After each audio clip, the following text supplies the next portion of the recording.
Good evening, everyone. Welcome to American Advocates. This will be episode 100, or should be episode 100 if I've been keeping count correctly. Coming to you live right now on the eve of May 24th, 2026, on the eve of Memorial Day coming up tomorrow in just a few short minutes here, less than 2 hours to go. And got some major news, of course. Really nothing too major, but really right away, you gotta say it. I gotta say it. I was wrong. Thank God, actually. But then really you got to ask yourself too. Yes, I was wrong about my prediction in the strikes over this coming weekend.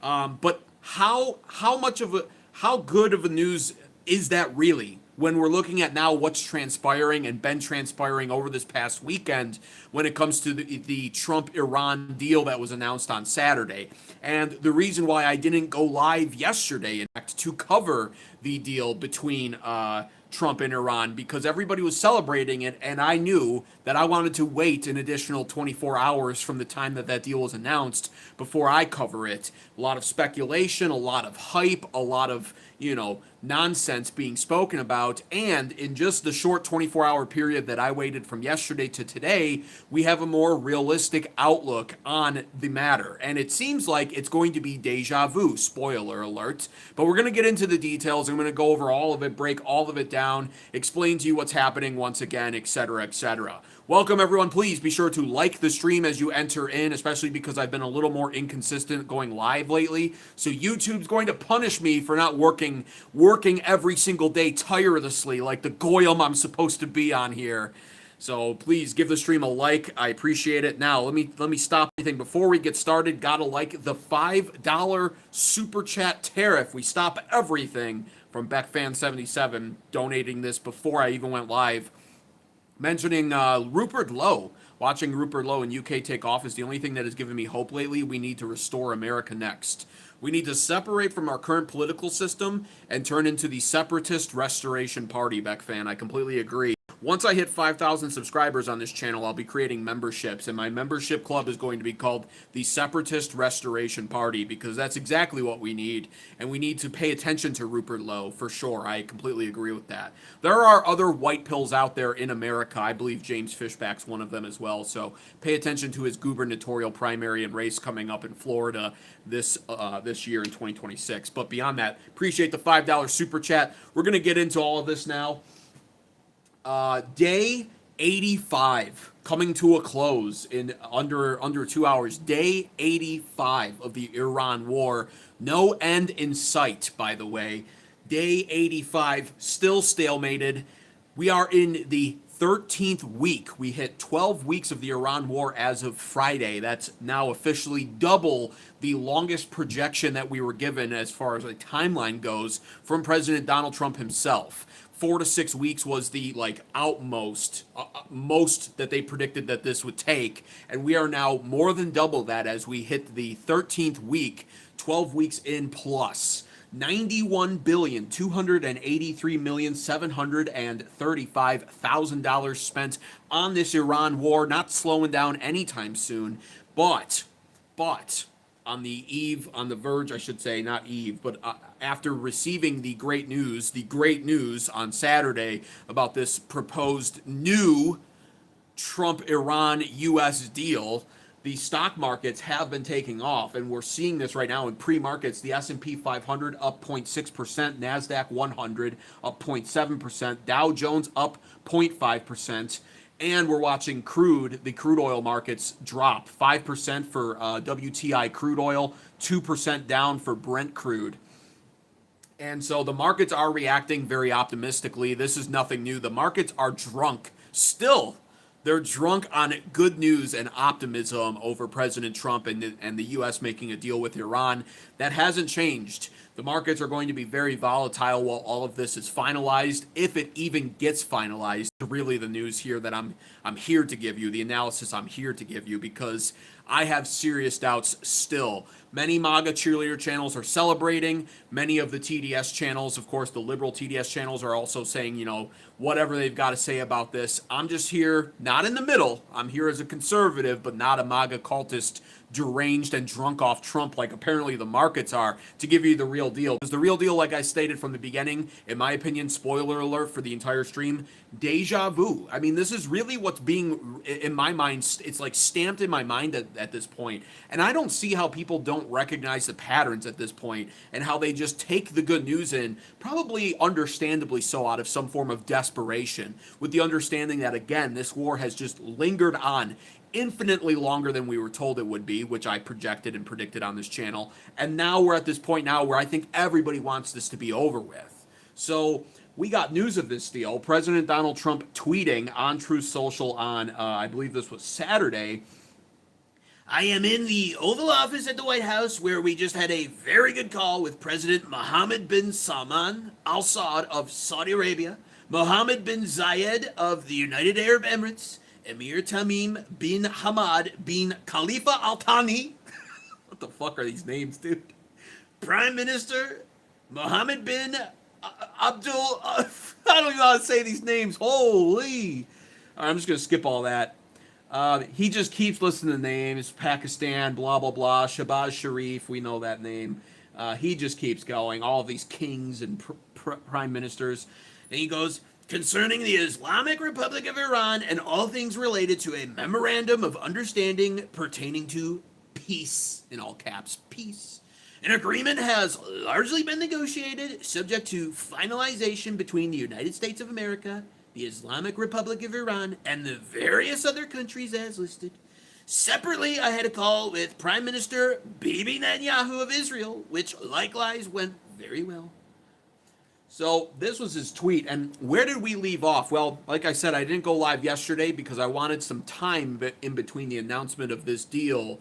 I wanted some time to form so that way more concrete facts could be released and that we could see it play out before I get on here and give you my analysis. So I didn't want to jump on it. Certainly, it would have been to my advantage to do it yesterday. I probably would have racked up a lot of views because it was breaking news, and I could have done it on the spot. But that's just not how I operate. We gotta wait and see. Time reveals all. And where we left off on Friday, I did make the inaccurate prediction that we would be bombing Iran this weekend. The writing seemed on the wall.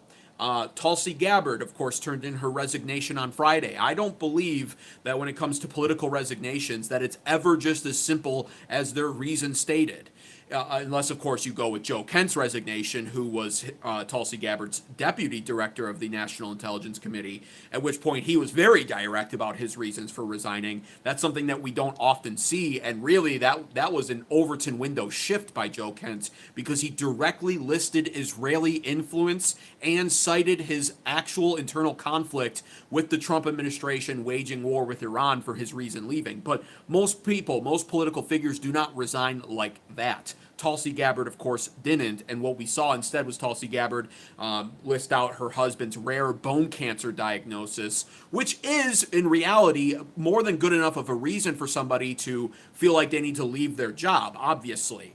That being said, even now, even after it's become clear that we're not bombing Iran this weekend, I will still tell you there's infinitely more going behind the scenes with somebody like Tulsi Gabbard and the reason behind her leaving. And I broke that down on that episode on Friday where I went over how Trump had been internally polling a lot of his staff and administration about replacing Tulsi. All of this has to do with, of course, her stance on Iran. She doesn't like this war. She never liked the idea of a war with Iran, or for that matter, any other foreign wars in the Middle East. And so, timing of that I didn't think was an accident. Now, it didn't prove me right by me saying I think she's resigned on Friday, or turned in her resignation on Friday, effective June 30th. As what would have been a prelude to a statement being made by her non-verbally on Monday, we would have seen, I thought, her turning that in as indicated, we're about to strike Iran, and I better turn in my resignation now so that after we strike, it's clear why I'm resigning. That didn't happen. I also thought the writing was on the wall, and this actually makes me I have a few more perhaps startling questions now when it comes to this, but Trump opted to skip his son, Don Jr.'s wedding celebration this weekend. Don Jr. getting remarried quietly and privately in the Bahamas on Thursday, but then celebrating it this weekend. I think there was some sort of golf outing tied to the celebration here. and it's the weekend. Trump has a tendency to leave the White House on the weekend anyway and go to Mar-a-Lago or New Jersey or some other state where he has residency or a golf course or something to enjoy his weekend, let alone for his eldest son's wedding, Don Jr. I thought for sure at that point, I went, okay, he's missing like a major event in his family right now. His son getting remarried and celebrating it and playing golf, I guess. In what world does Trump not go to that and opt to stay at work essentially in the White House over the weekend instead? And so with those two things combined, I thought for sure, plus in combination with the fact that Iran negotiations have been really stalemated and there's been a lot of redlining, stalemating, a lot of back and forth leading to nowhere. I figured for sure, and this has been going on for weeks now, right? And I figured for sure when I made my prediction we would bomb Iran this weekend, all of those lined up. Trump skipping his son's wedding, Tulsi resigning turning in her resignation Friday, stalemated negotiations for weeks going nowhere. I just assumed, I went, you know what, that's got to be it. And now I was wrong. And I said I would smile and admit that I was wrong if I was, because bombing Iran would have been a terrible idea, which I've broken down already why, of course. Their threat to essentially ruin the Middle East if we strike them. They have threatened to target liquid natural gas, oil fields, desalinization plants. We're talking about the Emiratis, the Saudis, the Qataris. All of them would be in the crossfires of Iran, and these are all supposed to be our allies. So bombing Iran would be a terrible idea, and I said when I made that prediction that if I was wrong, I would go live and say I was wrong with a smile. So thank God. We get that out of the way, thank God. Real quick side note here, though. My question at this point, that doesn't have anything to do with the Middle East anymore, I guess, is why did Trump skip his son's fucking wedding then? I mean, I thought for sure if you're skipping your son's wedding, it's like, okay, you're in the White House, the Situation Room, we're bombing Iran, it's about to get serious. So we didn't. So why did he skip his son's wedding? Is it over this deal that was made? Like, is that how important this deal being made was, that he had to miss his son's wedding? I just have to ask that question at this point because it's honestly kind of mind-blowing now. So, beyond the point though, the deal was announced, and again, what we're seeing now are the markets responding very optimistically. And we had some details emerge in between yesterday and today, leaked by Axios. So these are alleged details. They're leaked. We can't fully trust the source, but I'm going to go over those details with you here. And then give you the latest updates here. I'm going to give you some of the crash outs that occurred from the pro-Israel, neoconservative, warmonger right wing. A lot of hilarious and real angry reactions from them. We're talking Mike Pompeo, Ted Cruz, Lindsey Graham. So we're going to go over that, give you the details, and then give you the latest updates on what's transpired since then. Before I do that, as you come in, be sure to like the stream if you haven't already. Just double tap your phone screen or hit the thumbs up button. That's free to do, and it helps this show perform better in YouTube's algorithm. Also, be sure to subscribe to American Advocate right now if you haven't already, especially if this is not your first time watching. Likes are free. You like if you enjoy, but subscriptions are earned. Hopefully, I've done a good job with that to some degree. Despite being wrong about bombing Iran, I think we can all agree that that's a good thing I was wrong, and I myself said it would be. I've also been more right than wrong when it comes to this Iran war, unfortunately. I'm not surprised personally that it's week 13 now that we're in. I said this war would go way longer than 4 to 6 weeks. I've predicted the ceasefires that have taken place. I've predicted the escalation before it occurred. So I've been mostly right, and that's why you should subscribe right now to American Advocates. When I'm wrong, we get to celebrate. And when I'm right, well, usually it's bad news when I'm right, but either way. So, the Iran deal, here's some of the details here. Leaked by Axios again, so we take this with a grain of salt, but key details according to Axios, a 60-day ceasefire extension, insert eye roll here, renewable by mutual consent, insert an even bigger eye roll, a 60-day ceasefire extension that's renewable, for the love of God. I'll explain why that's bad in a second. The Strait of Hormuz reopens with no tolls, and Iran clears the mines that it has deployed. In exchange, the U.S. lifts its blockade and issues sanction waivers, letting Iran sell oil freely. Trump's principal relief for performance, frozen Iranian funds stay frozen until a final nuclear deal is verifiably implemented. So frozen Iranian funds being released is a part of this deal apparently, but Trump, according to this deal leaked by Axios, is telling Iran not until a nuclear deal has been verifiably implemented. More parts of the deal include Iran commits in the MOU to never pursue nuclear weapons and to negotiate suspending enrichment and removing its uranium stockpile. According to reports, Iran reportedly gave verbal commitments through mediators on how far it will go. That's going to be important for later too, so keep that in mind. They gave verbal commitments through mediators. Okay, let's focus on that part here. The U.S. forces will stay in the Middle East for a full 60 days, withdrawing only if a final deal is reached. This will the deal also needs to explicitly end the Israel-Hezbollah war in Lebanon. That's a big sticking point of this deal, without a doubt. We'll touch on that later as well on this show. And let's see here. Yeah, and so that's about it, actually. That's what Axios leaked. Now, the funniest part here is essentially how the pro-Israel neocon, Israel-worshipping right wing reacted to this. And I've got several of those tweets pulled up. So this happened, of course, over the course of the last, I would say, 24 hours-ish? Yeah, because this was at 4:50 p.m. yesterday, Saturday. Mike Pompeo tweeting out that the deal being floated with Iran seems straight out of the Wendy Sherman, Robert Malley, Ben Rhodes playbook. Pay the Iranian Revolutionary Guard Corps to build a weapons of mass destruction program and terrorize the world. Not remotely America first. It's straightforward. Open the damned strait. Deny Iran access to money. Take out enough Iranian capability so it cannot threaten our allies in the region. It's long overdue. Let's go.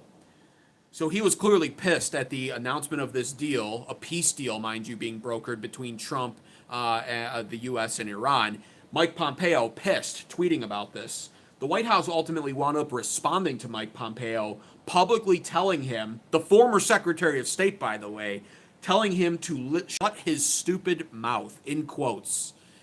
Because this deal is very serious and very needed, in my opinion. If you've been tuning in live on this channel for a while now, over the course of the last couple of weeks or months, you know that I've given my breakdown, and it's held true what I've broken down when it comes to what Trump's options are, or really, not Trump's options, but more realistically, I've broken down what the actual total encompassing outcomes, all probable outcomes could be between the United States and Iran.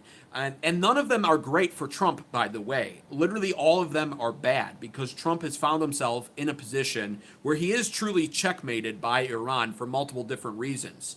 Now, what he can do if he moves forward with this deal is at least project the appearance of victory. It could be a symbolic victory. We're seeing him begin to tweet various different statements that, funny enough, I predicted he would say in such a circumstance playing out. I couldn't find the clips, but if you've been tuning in for a while, then you actually understand that I've literally said Trump would do this if they took the deal path. He would insist it's better than Obama's nuclear deal. He literally tweeted that. We'll get to that later. But yeah, the options as follows, basically. If I can remember all the ones that I assessed and analyzed and spoke to you guys about, were we could nuke Iran. That's the literal worst option that could be taken, because it shatters the last taboo of the world, pretty much, that hasn't been shattered since World War II. And this would change the way war is done. It could really create a World War III scenario, and I'm glad to know that that's not really an option on the table. Second worst option would be boots on the ground and all-out warfare with Iran. That's a terrible option for so many different reasons. Won't take the time to get into it, but I've broken down the geography of Iran in the past, the mountainous range, the defensive advantage that they have, etc., etc. And boots on the ground, of course, is political poison to any president nowadays in the Middle East. Boots on the ground would be a terrible thing for the GOP and for President Donald Trump's legacy as a president, his political career, his reputation, etc. So that's the second worst option. I then stated, of course, that the third worst option would be bombing Iran again, which I was convinced was going to happen this weekend, and that's why I'm happy that it didn't. Now, the least worst option, I said from the start, would of course be another version of the Joint Comprehensive Plan of Action being written out. Because the fourth worst option after After bombing Iran, you have nuking being the worst, boots on the ground warfare being the second worst, airstriking them again being the third worst. The fourth worst would be just leaving the region and declaring victory. I explained why that's a bad option, because it still leaves Iran in charge of the Strait of Hormuz, and it really would be a strategic loss for the United States for Trump to do that, and him just leaving the region, even if he says we won, and even if 80% of his voter base or of Americans in general, I don't even know anymore who believes him, but even if he said we won and people in America believed it, the rest of the world would know for sure and for certain that this was a loss for the United States. And so that's the fourth worst. The fifth worst option, essentially the least worst option, is what we got news of yesterday. Essentially another Obama nuclear deal, only with Trump writing it this time. And that can be done in a way where Trump can gaslight enough people to believe that it's a far more superior deal to the one that Obama had made with Iran. And I said that from the start. So this is what's taking place, and the Israel First crowd is pissed about it. But that's really what's happening right now, and Trump is somehow, one way or another, has been guided down the path, or has decided to go down the path where I believe it's the least worst. It will lead to the least worst possible outcome for the world, for the United States, etc., etc. So that's why they told Mike Pompeo to shut your stupid mouth. The White House did. Because this deal being the deal option being, for what reasons I just explained, the least worst option, means that Trump needs to succeed with this. This war has gone on way too long. The Strait of Hormuz has been closed down for way too long. The economic impacts and effects that we're going to be feeling as a result of this will continue. Do not listen to Trump, or anybody for that matter, who tells you that the second that this war ends one way or another is the second that all of a sudden America's in the golden age and our economy drastically improves. That is gaslighting to the utmost degree that only 80 and 90 IQ absolute retard plebs would buy into. Because that's not how inflation works, that's not how the oil markets work, etc. That's not how global trade works. You have to understand the Strait of Hormuz has been closed down with thousands of oil tankers and cargo ships trapped in the Persian Gulf, not able to leave. Meanwhile, all of the production that these ships would be picking up from, the oil production companies and the various cargo ships picking up in shipping yards, all of that has been backed up as well and come to likely a grinding halt in many cases as a result, because the ships aren't transporting the goods and dropping them off and arriving back to pick up the next load. So production in general has either slowed down tremendously or in some cases come to a halt. This has a lagging effect. It's not like miraculously, if the Strait of Hormuz is opened on Memorial Day tomorrow, that the oil just immediately fast travels like it's in a Skyrim video game to its location that it was supposed to get to. It takes weeks to get where it was supposed to go to. And it's already now, 13 weeks behind. All the while, we've seen the oil future markets extremely volatile, at some points hitting close to, or if not over, really $120. This draws inflation up. We've seen inflation go up 3 to 3.5% in March, 3.8% in April, and May will likely finish because we're in the final week of May. Where are we right now? Let me check my calendar. Yeah, we're in the final week of May right now. May's going to close out. We'll get the inflation report June 10th. I'll cover it for May. I'll cover it, which is why you should subscribe right now to get the real news. I wouldn't be surprised if inflation's over 4% for May. It actually would make sense for it to be around 4.1 or maybe even higher, 4.1% core CPI. Inflation gets baked into an economy. So we're going to be feeling the effects now of the increased diesel cost, which increases transportation costs. We're going to be feeling the effects of the inflation going up for months to come. We'll likely have a shit economy to deal with that actually gets worse. Even if this Iran war ends this week, the economy is going to get worse all summer long, all fall long, and into 2027 at this point. That's reality. They want you to think that that won't be the case and that within a few short days, everything will return to normal. Not true. It's literally impossible for that to be true. That's not how the economy works. So that's what you need to understand. In addition to that, the fertilizer issue that I've covered on this channel is a massive problem that we won't really notice until late summer, early fall, when the farmers go to do their final harvest, with less fertilizer being used on their crops, which means growing less food. This will increase our price even more, and that's going to be inflationary in a way that we've only just begun to feel and really won't notice for about 2 to 3 more months. And then beyond that, of course, into October and November, when we would be experiencing the final harvests. So there's a massive shit sandwich coming our way when it comes to the economy, and people don't get this. And the longer this drags out, the worse it gets for everybody, the entire world, but including the United States economy. We are not spared from the effects of this in any way. We're just more insulated than other countries in the world are.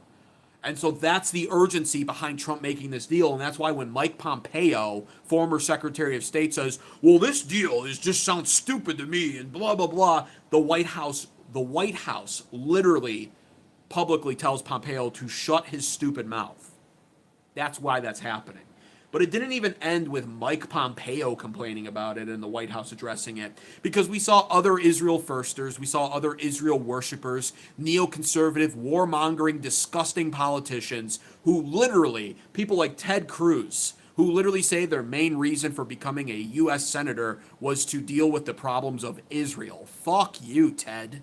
Fuck you, you disgusting Israel worshiping piece of shit. And what did Ted Cruz have to say? Let me try to read it in his pussy-sounding voice.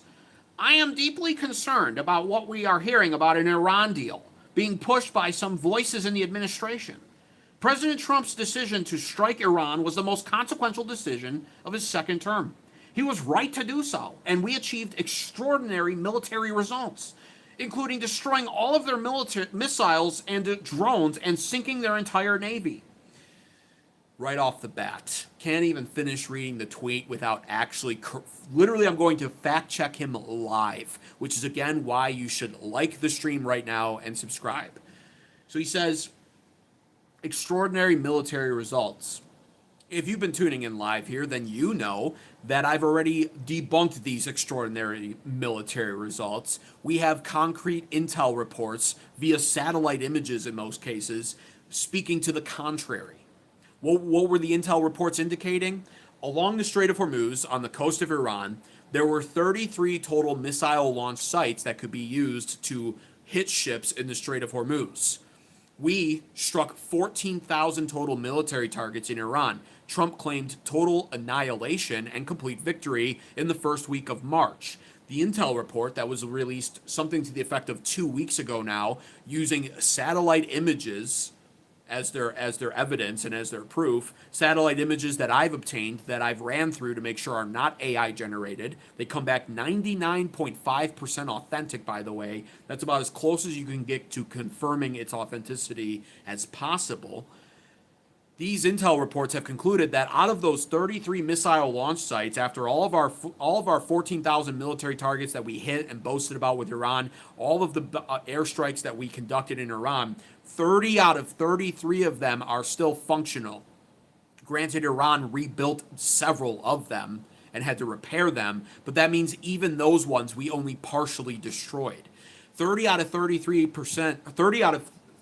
total are now fully operational according to our intel reports, which literally means that after all of that bombing we did in Iran, and after $91 billion spent on this Iran war so far, we only managed to knock out 10% of their missile launch sites along the Strait of Hormuz. In addition, in that intel report, we also found out that at least 70% of Iran's missile stockpiles are still fully intact and ready to be used. Iran responded to that intel report leak by saying it's actually wrong because they've been producing more missiles, and we know from our intel report that we did not take out their missile factories. We actually opted to not use our bunker buster bombs for them, instead opting to bomb the entrances in the mountainsides to their missile factories, which resulted in the entrances collapsing with rubble. that the Iranians just dug out or dynamited and blew up and removed and regained access to begin or continue producing missiles. And so Iran claims that not only is it 70%, but they say it's 105% because they claim that since then they've actually increased and ramped up their ballistic missile factory production, and they've produced even more. So Ted Cruz says it's a military success. How so? Extraordinary military results? How so? We blew up a bridge. That's the most tangible thing we did. We took out 3 missile launch sites on the Strait of Hormuz. And we opted to not use bunker buster bombs to pound through the granite mountains and reach their missile factories. We also saw a full demonstration from Iran when it comes to their force output. Just 3 weeks ago, they took out 4 ships in under 48 hours, bombed Fujairah, struck the Emiratis multiple times with drones and missiles, etc., and demonstrated that they have control of the region. So I don't know what he's on about. But he goes on to continue and says, let me get my gay pussy Ted Cruz voice back. If the result of all of that is to be an Iranian regime still run by Islamists who chant death to America, now receiving billions of dollars, being able to enrich uranium and develop nuclear weapons, and having effective control over the Strait of Hormuz, then that outcome would be a disastrous mistake. The details are still coming out, and I pray the early reports are wrong. But the fact that Biden's Rob Malley is praising the deal is not encouraging. President Trump believes in peace through strength, and his strong leadership has already made America much safer. He should continue to hold the line, defend America, and enforce the red lines he has repeatedly drawn. Ted Cruz, by the way, a recipient of over $1.4 million from AIPAC funding, and the man who, on Tucker Carlson, admitted he only became a senator to defend Israel. Also, Canadian. He is like, I believe, some form of dual loyalty citizenship, not just to Israel, but Canadian-American. So Ted Cruz had that to say, clearly pissed about the idea of peace with Iran, and any form of apparent compromise with Iran, which I said from the start Trump would need to make. Iran is content to keep drawing this out, and the United States' biggest diplomacy error, sadly, I hate to say this as an American, because I want to believe that nobody can stand up to us at all, but it's just not true. Thank you for the 50 joules, by the way. Who sent that? A high five from Johnny Lawson. I appreciate that a lot. Good evening, Howard Clegg. Good to have you in here. Anyways, the compromise. I said that our biggest issue with diplomacy was not coming to the negotiating table with Iran in good faith, and rather coming under the guise and notion that Iran must now fully surrender. And Iran has never believed that that needed to be the case, which is why Iran has consistently drawn their red lines, and they've been the ones consistently sticking to them. So Ted Cruz had that to say, and then we saw Lindsey Graham. Lindsey Graham, the senator to, I believe it's South Carolina. And Lindsey Graham says, if a deal is struck to end the Iranian conflict because it is believed that the Strait of Hormuz cannot be protected from Iranian terrorism and Iran still possesses the capability to destroy major Gulf oil infrastructure, then Iran will be perceived as being a dominant force requiring a diplomatic solution. I love this tweet. Because if you've been tuning in for the months that I've been live streaming on this channel now and discussing this Iran war most of my live streams, then you know that Lindsey Graham just basically admitted in his tweet, and he continues to, I'll finish reading the rest of it, he's just spoken the talking points that I've been giving out here on this channel. Iran emerging now as a dominant force requiring a diplomatic solution. Pains me to say that as an American, but this is what this war has done. It hasn't weakened Iran enough. It's actually galvanized them in many ways. It's united the country in many ways, contrary to the reports you hear from the Goy Slop Fox News or any of our other mainstream media sources, CNN, MSNBC. Something about Persian liberation was supposed to happen. To that, I, of course, ask any of you down in the chat that actually were foolish enough to believe that, like the good little Goyim. When's that happening? I don't hear anything about that anymore, even at all, because it's not happening. There's a rally around the flag effect that tends to occur when you bomb a homeland. In addition, not only bombing a homeland, but accidentally or otherwise bombing a school full of children and killing hundreds of them. That tends to not want to, or tends to not inspire civil war in a country. It tends to inspire a rally around the flag, which is what we've actually seen be produced in Iran from most of their people. Yes, you can claim the regime subjugates them and that the Persians need liberation, blah, blah, blah. Never was going to happen, is the point, and it didn't. So he says, being a dominant force requiring a diplomatic solution. Well, that's what's happening right now. Yes, sadly. That's the cost of going to war with a country that you can't beat quickly, that you were told you could take out like Venezuela. Not true. He also says, conflict, it's believed that the Strait of Hormuz can't be protected from Iranian terrorism and that Iran still possesses the capability to destroy major Gulf oil infrastructure. Yes, exactly, Lindsey Graham, exactly. Now, he's not saying it because he believes it, but he's bringing up the whole point of this because he goes on to say, this combination of Iran being perceived as having the ability to terrorize the Strait in perpetuity and the ability to inflict massive damage to Gulf oil infrastructure is a major shift of the balance of power in the region, and over time will be a nightmare for Israel, he says. For Israel, my precious Israel. I'm a senator of South Carolina, but I never talk about that state because fuck South Carolina and fuck the people that live there. Keep voting for me, though. But I focus on Israel. We got to keep Israel safe as the senator. Just like my fellow compadre, Senator Ted Cruz of Texas, who only ever talks about Israel. I also am here to talk to you about Israel. I know a lot of you people can't afford your groceries and that the gas prices are outrageous and data centers are being built against your approval and against your will in all of these states. And I know many of you have a lot of day-to-day problems that I was elected to essentially represent. But fuck you. Fuck you, because how does dealing with your issues help Israel? Then he goes on to say, also, it makes one wonder why the war... This is the best part, actually, too, by the way. This is the best part. This is like... If you want to know the summary of my personal thoughts here on this channel, Lindsey Graham actually says it publicly on his Twitter. Also, it makes one wonder why the war started to begin with. If these perceptions are accurate. And what perceptions are those? Well, again, the perception that Iran has the ability to terrorize the Strait in perpetuity, the ability that Iran can inflict massive damage to Gulf oil infrastructure at a moment's notice, the ability for Iran to essentially possess the ability to destroy the Persian Gulf states, desalinization, etc., the ability for Iran to rise now as an emerging fourth power player in the world if they come out even remotely victorious from all of this, all of that is essentially the perceptions that he says, if they're accurate, that's what he's talking about. And I love that. It makes one wonder why the war started to begin with. Thank you, Lindsey Graham. Actually, thank you. That's exactly right. Yes, why did this war start to begin with?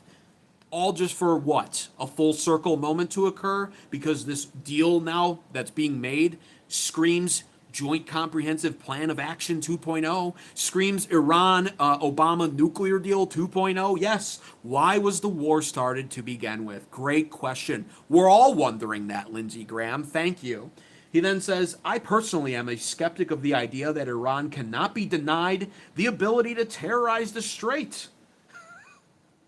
Yes, and the region cannot protect itself against Iranian military capability. He's a skeptic of that. That's where he goes wrong. And the bottom line is, this is the actual issue with our politicians on display. Ted Cruz, Lindsey Graham, Mike Pompeo. They don't care about you stupid scumbags. They don't care about you at all. All of your financial woes right now, you going to the grocery store, your eyes pop out of your head at ground beef, the price of ground beef, the price of your groceries, the price of your gas, the fact that many Americans are now spending 50, 60, 70, 80, 90, 100, hundreds in some cases of dollars extra per month on gas. That fucking doesn't matter. All that matters is how this serves Israel. And this Iran deal makes Israel less safe, according to Lindsey Graham. And guess what? He's fucking right. It literally does make Israel less safe. All of the actions that have been taken here, and you know on this channel, I went from last year starting this channel being Israel neutral to now just being a full-blown critic, anti-Zionist, full-blown critic of Israel, questioning its entire existence, doing tons of research on all of the history, the real history throughout. I am proudly an anti-Zionist on this channel. We don't support the Zionist agenda whatsoever. Greater Israel can go fuck itself. I don't care about that here. It doesn't benefit me whatsoever as an American. And I believe in the Monroe Doctrine and abstaining from the old world altogether when it comes to warfare. And so for Lindsey Graham to say this, it makes Israel less safe. I'm just here to tell you, one way or another, whether you worship Israel at the altar on your knees every day and literally go around as some sort of professed Christian in the West and tell people that that's God's chosen people still because you've bought into the utmost disgusting lie, the Schofield Bible, Genesis 12:3, blah, blah, blah. If that's you, go fuck yourself, first of all. But second of all, you have to recognize the same thing that everybody recognizes, which is, yes, our actions in the Middle East towards Iran have potentially set up Israel to be even more compromised when it comes to security and their future safety. If Iran walks away from this with any sort of deal that benefits them whatsoever, then yes, in the long run, Iran not only remains as the counterbalance to Israel's warmongering expansionist agenda in the Middle East, from the Nile to the Euphrates, is their land, they believe, and they will stop at nothing. Spoiler alert, I can literally, I may have been wrong in my prediction that we would bomb Iran this weekend, but I can predict the future for you when it comes to Israel's agenda, because they don't even hide it. Spoiler alert, they will seek to gain all of Lebanon and expand and take Lebanon, then Turkey. Then they'll come back down and they'll want to deal with Egypt and the Jordan region. They'll finish off Gaza and the West Banks, and they'll just keep expanding all the way to the Euphrates and to the east of the Nile. They believe this. It's in their government statement, and they talk about this openly. Just not here in America, because you Goyim are living in your fantasy land. So there you go, spoiler alert for you. If Israel has its way, that's what happens. And Iran has not only now seemingly remained as the still counterbalance to Israel's agenda there, but if Iran gets anything good out of this deal when it comes to money, unfrozen assets, sanctions relief, controlling the Strait of Hormuz and charging a toll for it, we know for a fact Iran will become more powerful, not less. So yes, Lindsey Graham, perhaps in his most accurate tweet overall that I've ever seen from him, not shockingly discussing foreign policy as a United States senator representing South Carolina, but he has stated it right. We have to now wonder why we started this war to begin with. He says, my favorite thing Lindsey Graham has ever said, and he wasn't saying it to be serious and pose the serious question like I do on this channel. He was saying it to raise a point in his favor of we need to go forward and take out Iran, etc. But nevertheless, you just isolate that question in that sentence from his tweet, and you're like, yes, Lindsey Graham, yes, why did we start this war to begin with? Excellent question. Now you're thinking, Lindsey Graham, now you're really thinking. I say that sarcastically, of course, but still, that's how the Israel-worshipping neoconservative politicians handled it, and I just wanted to go over that. Now, in addition to this, Benjamin Netanyahu was also reportedly furious behind the scenes over the weekend at the announcement from Trump that Trump said that Bibi will do what I tell him to do, basically, and that Benjamin Netanyahu would just have to follow along. U.S. is leading the way here, apparently now. We're going to make a deal with Iran and Israel, basically, by going off of what Trump actually said. Israel doesn't seem to have that much of a say, at least at face value. And so Benjamin Netanyahu was reportedly furious. Publicly, of course, though, he was pretty supportive of the idea, right? And this is for a whole host of different reasons. But the main point being, Israel will still ultimately be the wild card in the region right now and really in the future. And this is because, on one hand, you have elections coming up this year. There are midterm elections for us in the United States, but what many people don't know is in Israel, there's elections coming up as well. And Benjamin Netanyahu's up for re-election sometime around October of this year. And Benjamin Netanyahu's also in jeopardy in his own country, I believe, but also internationally now, of being tried as a war criminal for war crimes. And so what he does, in predictable fashion, is continue the conflict and spark new conflicts to avoid the outcome of losing his prime minister position in Israel and subsequently being prosecuted in his own country or by the international courts. And that being said, Benjamin Netanyahu's approval rating in his own country is abysmal. It's something to the effect of like 16%. It's horrendous. A lot of Israelis, and the reason why I say I'm an anti-Zionist, but I am not by no means an anti-Semite. First of all, what it means to be Semitic is widely misunderstood. In many cases, Palestinians actually have more Semitic blood in them than many of the Jews occupying what is now called Israel to begin with. Many people don't understand that, and that's why the DNA tests are forbidden in Israel, etc. But I am not anti-Semitic because even when you go in Israel, you understand that many of them hate Benjamin Netanyahu, and beyond that, a lot of them are not supportive of the war. Now, I would argue the vast majority of them are. They're raised to be nationalists. They're raised to be proud of their country and supportive under any circumstance. But you will find protests taking place in the streets from American Jews here in America and also many Israelis in Israel over this war, over Benjamin Netanyahu, etc., etc. And so his approval rating is only 16%. Understand this. Trump's approval rating in Israel, he just celebrated this past week, is 99% according to certain polls. Trump celebrated this, which is weird enough, and I could go off on a tangent on that, but I won't as an American, because he then joked about running for Israeli prime minister when he's done as president here. But putting all of that aside, what does this mean on paper, at least geopolitically? With Benjamin Netanyahu being up for re-election in October and his approval rating being only 16%, while Trump's approval rating as a foreign leader in Israel is 99%, it means at least on paper, what Trump says goes. Because if Benjamin Netanyahu does the opposite, if Trump makes a public statement, announces a public goal for Iran, the United States, Israel, etc., and Benjamin Netanyahu takes actions to defy that are publicly known, or makes public statements defying what Trump is saying, well, now he looks really bad.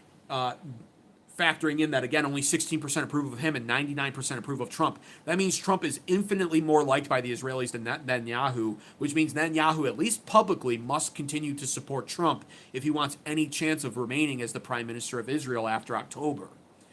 And that's what that means on paper. Now, excuse me, in a perfect world, that would mean that Trump would take Israel by the balls and lead them where we want this direction to go when it comes to the U.S. and Iran. It means that Trump would have complete authority, as the United States should have over Israel, the junior partner that contributes next to nothing for us, despite us giving them everything. And that's what that should mean. However, what we all know, of course, is behind the scenes is a much different story. Behind the scenes, there's the carrot, there's the stick, etc. I've gone over that at length. I have a video about that on my channel. And so we're not really sure behind the scenes exactly what's taking place, but what we do know is that there's a lot of shady things happening.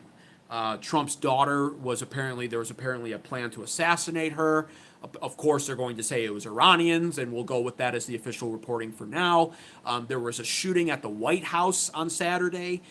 That took place. I saw the live reporting of that. Like 30 gunshots rang off in just a few seconds. The shooter ultimately wound up being deceased. This took place shortly after this peace deal being in talks was announced on Saturday.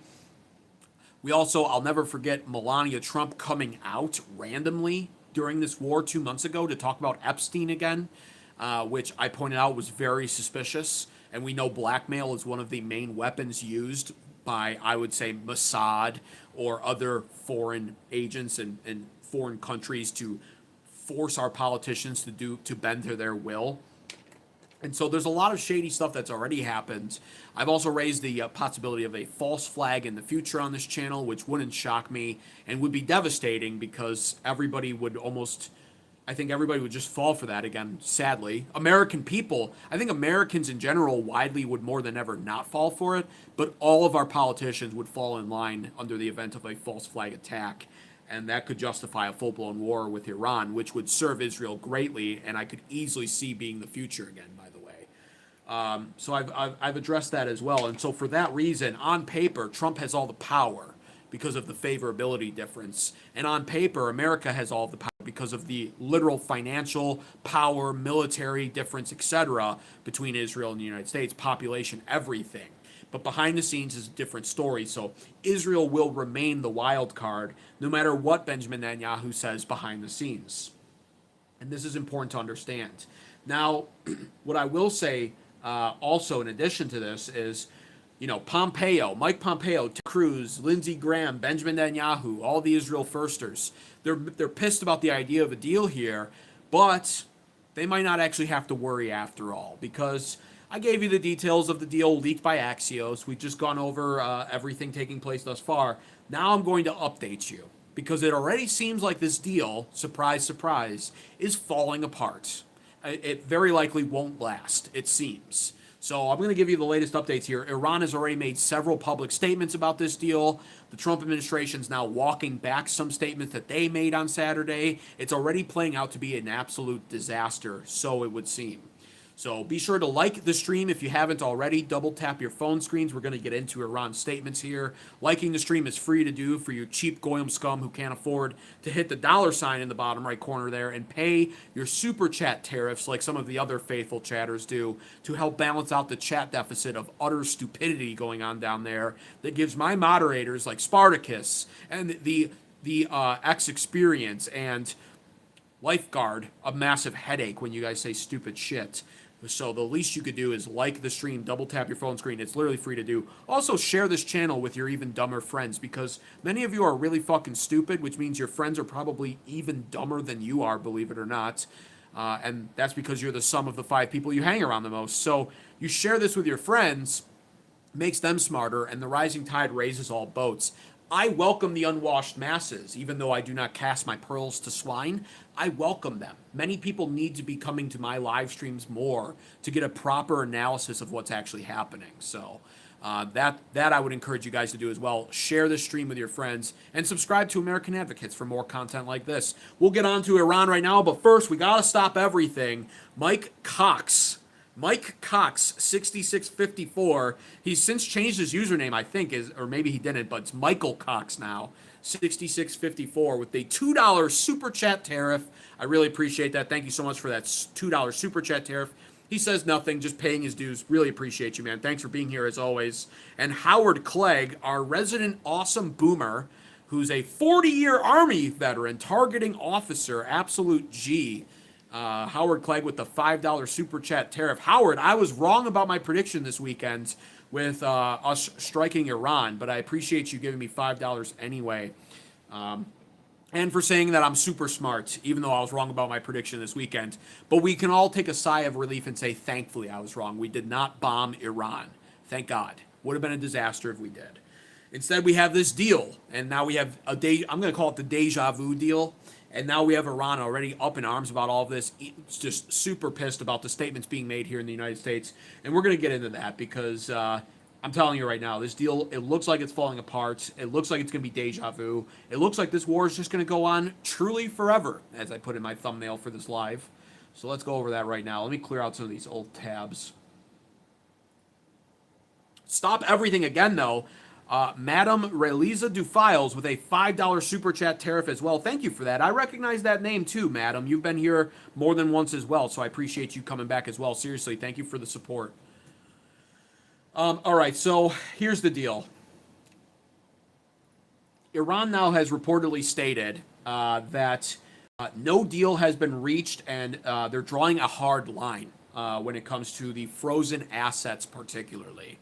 Now, according to this deal, from what I've seen, the deal might include up to $100 billion of Iranian frozen assets being released. That seems a little high to me, but I saw that as being the most commonly reported number. And to that, I just got to say again, what I said would happen here. Excuse me again. Yes, big W's in the chat for all the super chatters. Really do appreciate you guys. You guys keep the show going. What I said was JCPOA, the Obama Iran nuclear deal. What was going on under that deal? In the words of President Donald Trump himself, it was Obama was sending Iran, the wicked Iranian regime, pallets of cash. Pallets of cash we were sending them. A terrible deal. I ripped it up in my first term. I ripped it up. I said, it's no good. It's no good. This deal makes us suckers. $100 billion of Iranian frozen assets being released? I mean, really, what are we dealing with here? Now, on paper, from a moral standpoint, you have to understand what this is. Apparently, the frozen assets are what we did to punish Iran by, I guess we were going to sell them weapons of some sort, and they paid $100 billion for these weapons. And then everything goes to shit, and so we freeze their assets, which essentially means they gave us $100 billion in exchange for weapons, armaments, supplies, whatever from America. We took the money, things go bad, and we go, everything stops. We have your money, but you don't have the weapons, and it's going to stay that way. And so that's what that means, is essentially the $100 billion in frozen assets is unfrozen. But nevertheless, what's the end result of that? Are we giving them their money back, or are we finally giving them what they purchased? And in either case, is that really good? I hate to say it because I don't agree with the notion of even asking the question as an American firster, but I'll say it on behalf of Lindsey Graham. Is that even good for Israel at this point to give them $100 billion one way or another? $100 billion of money in the form of returning their money, or $100 billion in weapons? Either way, you have to ask yourself that question first and foremost. And that's why Iran is drawing a hard line on this, insisting, according to reports, that the frozen assets must be released the moment any agreement is announced. No conditions attached. And so some of the finer points here are apparently Tehran is refusing to link asset releases to the nuclear file at this stage. And this is another red line and hard line Iran has been drawing. They've been insistent on this, that the nuclear talks would come later.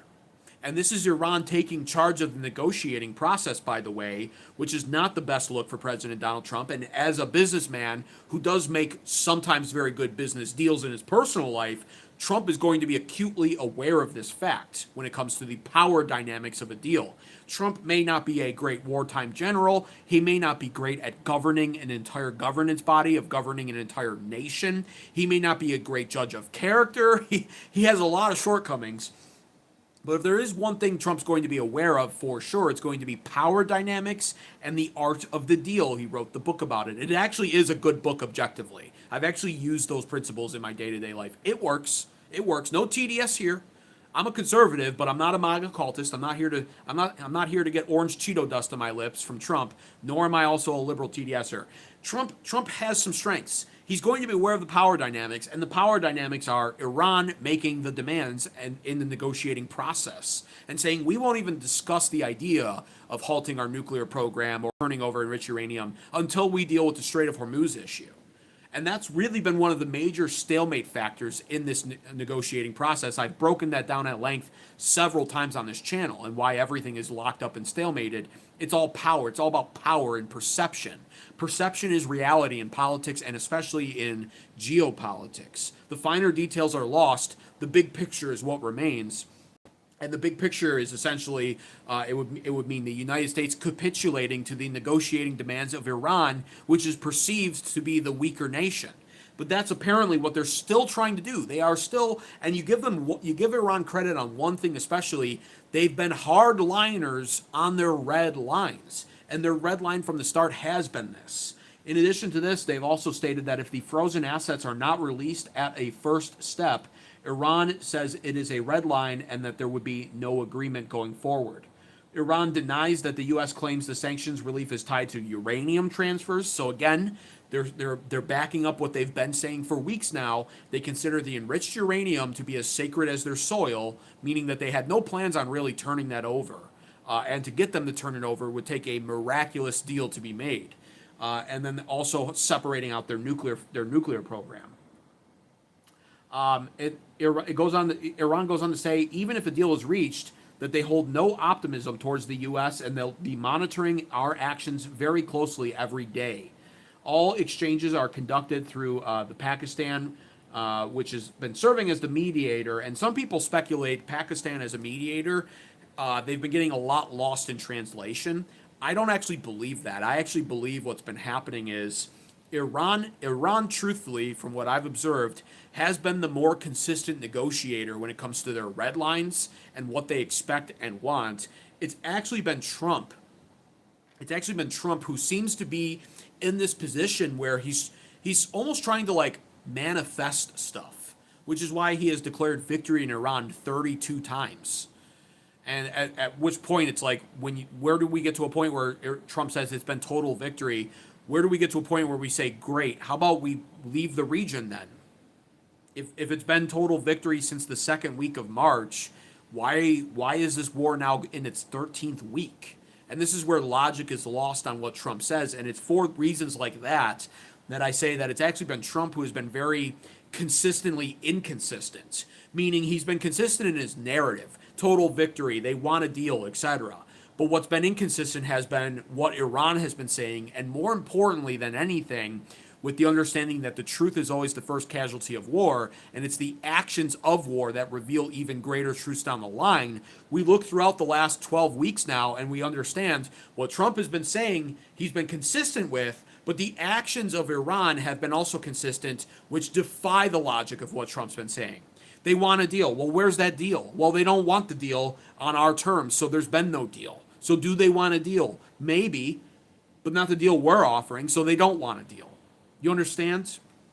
And in addition to that, they've been also, it's been complete and total victory. Well, we're still there in the region, so victory my ass. When you win at chess, you don't stare at the board after the victory, not moving the pieces, and say, wow, that was a great victory. Wow, we won. And you say it 32 more times. No, you won. Clear the board off. It's over with. But that's not what's been happening. So, I find that interesting. And again, the fact that Iran is going down this path again indicates to me that they're still redlining in a way that won't really allow Trump the symbolic victory that he's looking for. And because, like I say from all the time at this point, perception is reality, especially in politics, Trump needs that victory. There's a lot of ego at play here. And it's not the same kind of ego that we're talking about when it's like two sports players playing each other, in a game of basketball, right? Ego in the political world is much more significant because the ego is representative of the country, an entire superpower. And so that's really what's at stake here. And that's why Trump needs a solid victory. And Iran has been consistent in their efforts to deny Trump this. And that's why all of it's been stalemated. And that's why, even though they were insistent yesterday that this peace deal has made a lot of headway, and this is the real deal. This is like the draft this time. It's actually on paper. And the reports yesterday, and why I did not go live yesterday to lean into the hype, was for this reason. And many more reasons I'm about to go over with in a second here.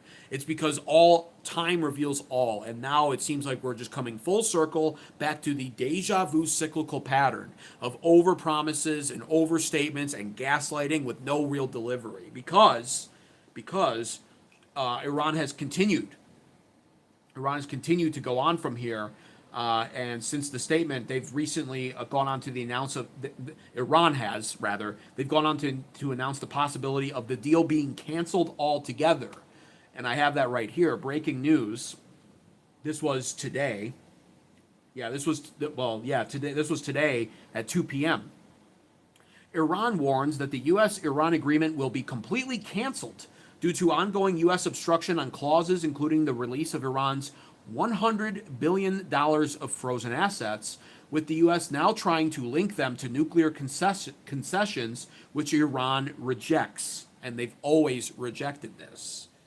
And so that's what's occurring right now. Now, from here, Trump is also more recently walking back his statements now, too. We saw him much more excited on Saturday, talking about the deal, etc. But he's also made some statements as well here, where he basically says that the Iran deal is not fully negotiated yet, and he's basically telling the critics, like, take a step back and cool it right now, which I side with Trump on that. A lot of domestic tension can actually ruin deals. So in this case, isolated case, Trump is actually absolutely correct for shunning the critics and calling for them to try to cool it. He has every right to do that as a president, and he actually should, objectively speaking. But he went on to say this. And I actually really find this tweet funny because, again, if you've been watching this channel for any period of time, you know that one of the outcomes I listed as being possible, one of the outcomes I said would be the least worst outcome for Trump to take, would be a JCPOA Obama-Iran nuclear deal in which Trump would insist and be able to gaslight the American people into believing, in part at least, that it was a much better deal, unlike Obama's, which is probably not going to be true. But that's one of the things I've been saying. I said that in March, or at least in April. And this was his tweet now where he's kind of walking it back to match Iran's latest energy about canceling the deal altogether if they don't like what they see. Trump says, "If I make a deal with Iran, it will be a good and proper one, not like the one made by Obama, which gave Iran massive amounts of cash, in all caps, and a clear and open path to a nuclear weapon. Our deal is exactly the opposite, but nobody has seen it or knows what it is. It isn't even fully negotiated yet, so don't listen to the losers who are critical about something they know nothing about. Unlike those before me, who should have solved this problem many, many years ago, so many years ago. I don't make bad deals, President DJT." That's about right. That's about the kind of tweet I would expect from President Donald Trump, and I've said that for weeks now. We make this deal, and Trump literally says it's better than Obama's, and the MAGA goy slop eaters, they inhale it, and they go, "Oh, Trump is so amazing. He's a 5D chess player," and all those people playing checkers couldn't see it, right? And I also said if this happens and we make the deal and we get out of the region, if this deal is finalized, I will let the people come into that, and I will literally let them say, "You couldn't see Trump playing 9D chess, and look at how he made a better deal with Iran than Obama did." I'll literally pat them on the head. "Good little goy. Yeah, you're so right. I was so wrong. It turns out this war was very beneficial to us. And look at Trump go. Look at that deal that he made. You're so right." You just do that. They leave the chat feeling, "Oh yeah, my president. Oh, I stuck up for Trump, and that stupid little streamer doesn't know anything." They leave, and then we go back to discussing the truth. That's the plan, because I want this deal to actually be made, and I want us out of this region. We need to leave the old world behind and embrace the Monroe Doctrine. And at this point, I'll take any avenue that we can take to get out of that region that doesn't end in disaster, like striking Iran, or a boots on the ground force invasion, or a nuclear option, God forbid. I'm just going to be okay with that. So that's what's taking place. But it is Trump walking back his steps a little bit by saying the deal is, nobody's seen it. It's not even fully negotiated. So he's starting to walk back a little bit to match Iran. And since then, Iran has also gone on to make other statements as well. So you won't be surprised to hear this if you watch this channel regularly and you've listened to my expert genius analysis of the region and how power actually works in that region, and why Iran has leverage in that region, and why they have control of the Strait of Hormuz, and why we can't take control of it. You won't be surprised to hear this, but Iran is directly rejecting the notion of Trump's claim that the Strait of Hormuz will be opened as part of a largely negotiated agreement. So they say it's far from the truth, and they've also given their statement, Iran has, that Hormuz will remain under Iranian management, which is a somewhat deliberately vague term that many people won't fully pick up on. But again, if you've been watching this channel, which again, you need to like the stream if you haven't already, double tap your phone screen. It's easy to do. It's free to do. It helps the show perform better in YouTube's algorithm, and subscribe for more content like this. If you've been watching this, then you were here when I reported and simultaneously dismantled the U.S. propaganda of a civil war in Iran, a fracture between the Iranian Revolutionary Guard Corps and perhaps some of their other military components in the region that maybe listen to the Iranian parliament. This has been something that the Trump administration, once again, like Persian liberation, which never happened, they wanted us to buy into that as well, to ease the panic in the American people and markets. Oh, they're on the verge of civil war. Honestly, the troops are starving there. They can't even pay their soldiers anymore because our blockade has shut down the strait. It's shut it down, and they're going to kill each other. It's going to be a civil war. I already dispelled all of that by reminding everybody of what's now the Persian Gulf Port Authority Company that was created by Iran for the purpose of establishing it on Keshem Island and Larik Islands to charge a toll for the ships to pass through the strait, which Iran has promised would be the reality now for that region since week one of the war. And they've redlined that under negotiations, and they've been hardliners towards that goal. And all the while we were being fed the slop here in America about civil war in Iran and a fractured regime, we saw them unite over this cause. We saw the IRGC take control of the strait, mine the strait up, and begin guiding the ships in between Keshem and Larik Islands. We saw them effectively toll about a dozen or so ships before our U.S. blockade hit the region. They did toll about a dozen ships or more, $2 million each, charging yuan currency or crypto to bypass our petrodollar, by the way, as well. They already tasted a little bit of success, and the IRGC was demanding and insistent on this being the new reality, and that's why Trump wanted us to believe, and perhaps wanted to sow the seeds of doubt in Iran over this too, that there was going to be a fracture politically in Iran, but it's not the case, because the Persian Gulf Port Authority was drafted in the form of legislation by the Iranian parliament, who we've been told are at odds with the IRGC. No, they're not.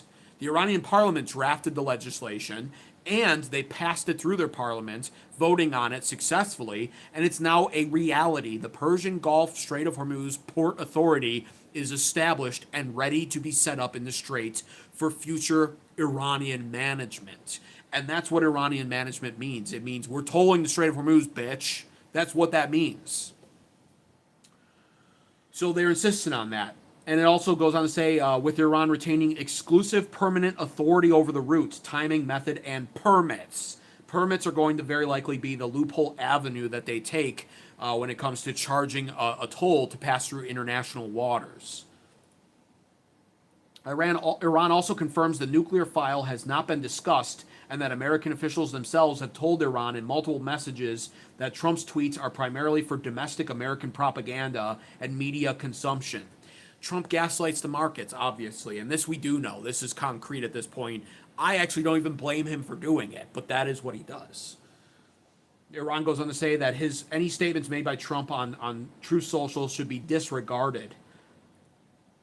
And then beyond that, too, they also say, contrary to the U.S. claims, the fully leaked Memorandum of Understanding contains no Iranian commitments to hand over nuclear stockpiles. Surprise, surprise again. Or remove equipment, or shut down nuclear facilities, or even commit to not build a nuclear bomb. Instead, all nuclear issues are deferred to a 60-day period of negotiations after signing. And so again, we're seeing the consistency that I say Iran has had when it comes to their red lines and their negotiating demands. And they're doubling down on this statement. This statement was made early this past morning, right before 5 a.m., on May the 24th, as we now enter May the 25th, Memorial Day. So this is what they're saying, and they're basically saying for this period to start, the U.S. would have to accept no nuclear commitments from Iran up front, but also agree to release $100 billion of Iranian frozen assets, also lift the naval blockade, and deal with the Strait of Hormuz and create some sort of peace deal and negotiation centered around the Strait of Hormuz first. And why is this? It's because Iran's economy undoubtedly is suffering tremendously right now too. I don't mean to come on here and glaze Iran. I'm an American firster. I love my country, and I think the Iranian regime is corrupt. But I objectively speak from a strategic standpoint, which does paint the picture of Iran having more leverage in this region than we do, because that's the reality. And I hate to say it as an American, but I've been saying this for weeks now. And so many people get pissed in my chat all the time, and they say, you don't understand anything. I just heard Trump say we beat them. What are you on here talking about even? Don't you watch the news?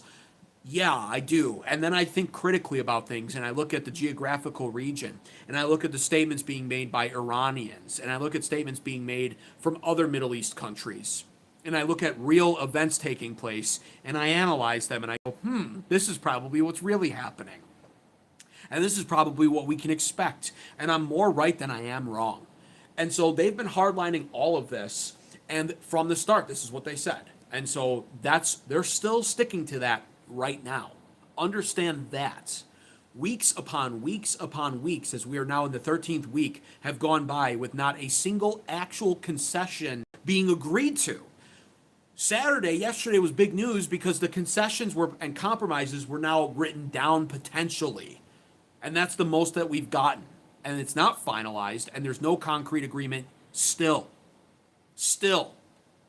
Okay? 86 days pretty much now of this. And $91 billion spent, and we've still gotten nothing.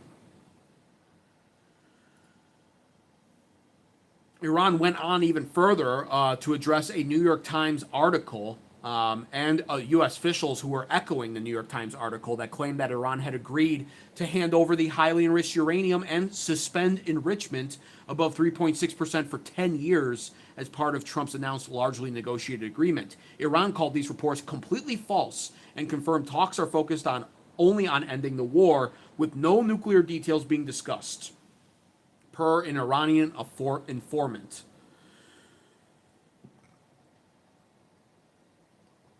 In addition to this, we're also receiving some reports. I don't think this can be confirmed yet, but apparently, additionally to this, Iran's new supreme leader, Mojtaba Khamenei, has additionally issued a directive last week that uranium must not leave the country under any circumstances or under any deal. So this is where we're at again, and this is why I say, by the way, it's truly a forever war. This is why we do not get involved in the Middle East, why we don't stick our head in between two warring nations engaged in a foreign war. Because what this should be right now, if this was as important to these countries as they say that it is, this should be Iran versus Israel, not Iran versus the United States because of Israel. And we all know that the latter is why this is actually happening. Because Israel can't stand up to Iran unless they use their nukes, which would instantly paint them as world enemy number one immediately. They've already lost favor with more and more countries over time. But nevertheless, because our politicians are completely captivated and basically purchased, blackmailed, threatened, controlled by Israel, we are here now. And even in the aftermath of what was announced yesterday, where it was being hyped up as the best news, and finally it's over with, and this deal's going to follow through now finally, now we have the latest updates, which just really go to show that once again, it's a cyclical deja vu situation with Iran just continuing to redline their negotiating leverage and redline their negotiating power, essentially, or their negotiating conditions, I should say, while Trump prematurely, as always, seems to celebrate something that isn't finalized and now looks like it's going to fall apart again.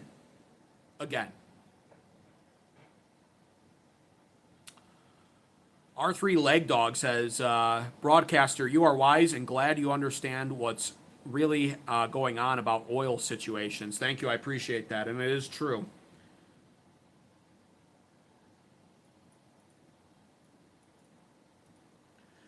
In addition to this, too, I have a little bit more news I want to discuss. But first, of course, be sure to like the stream if you haven't already here, because Trump's walking back his negotiating news here a little bit by saying the deal's not finalized, etc. But we also now have some other news about... hang on one second here. Yeah, we also have some other news here. Trump is now also apparently, according to reports, trying to get Persian Gulf nations like Qatar, etc., to now join the Abrahamic Accords. And he's called for that now. Lindsey Graham was actually hyping him over this and saying that this is a brilliant chess move, Mr. President. Wow. I mean, I don't really like the idea of a deal because that doesn't help Israel. But wow, if you can get all these other Persian Gulf nations to join the Abrahamic Accords, how wonderful would that be?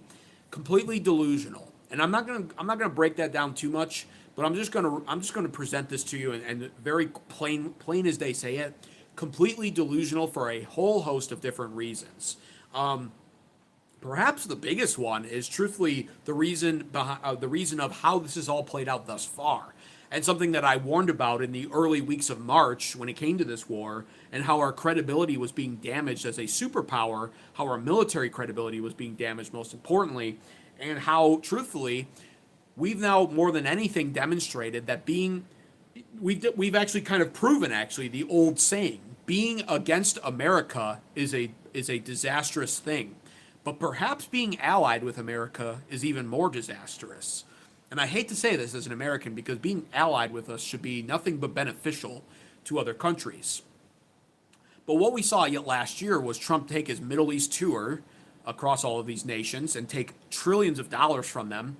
And that's not just a handout, by the way. They weren't doing that because of Trump's fabulous smile or his funny demeanor or his hilarious stand up comedy routine. They were doing it in exchange for something. This is how power works.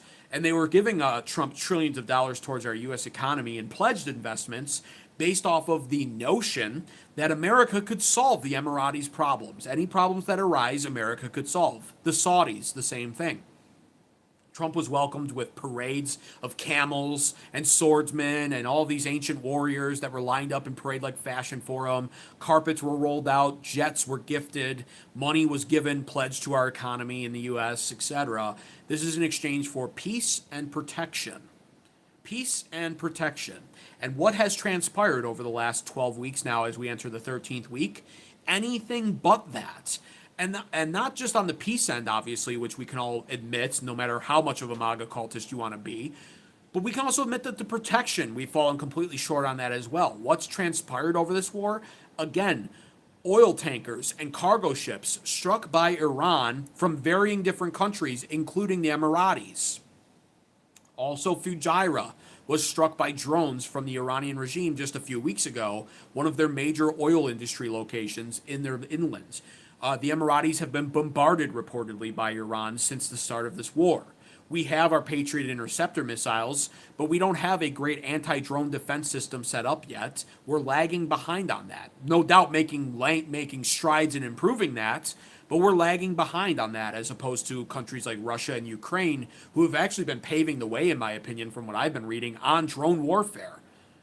So we have not been protecting these countries, and what we have done by serving Israel's interest is actually put all of these countries, Qatar, Bahrain, the Emiratis, the Saudis, at jeopardy and at risk, and they've suffered consequences of it, of our actions as a result. The opposite of what we promised in exchange for trillions of dollars. So now Trump wants them to join the Abrahamic Accords. For what reason is now the actual question that would be posed.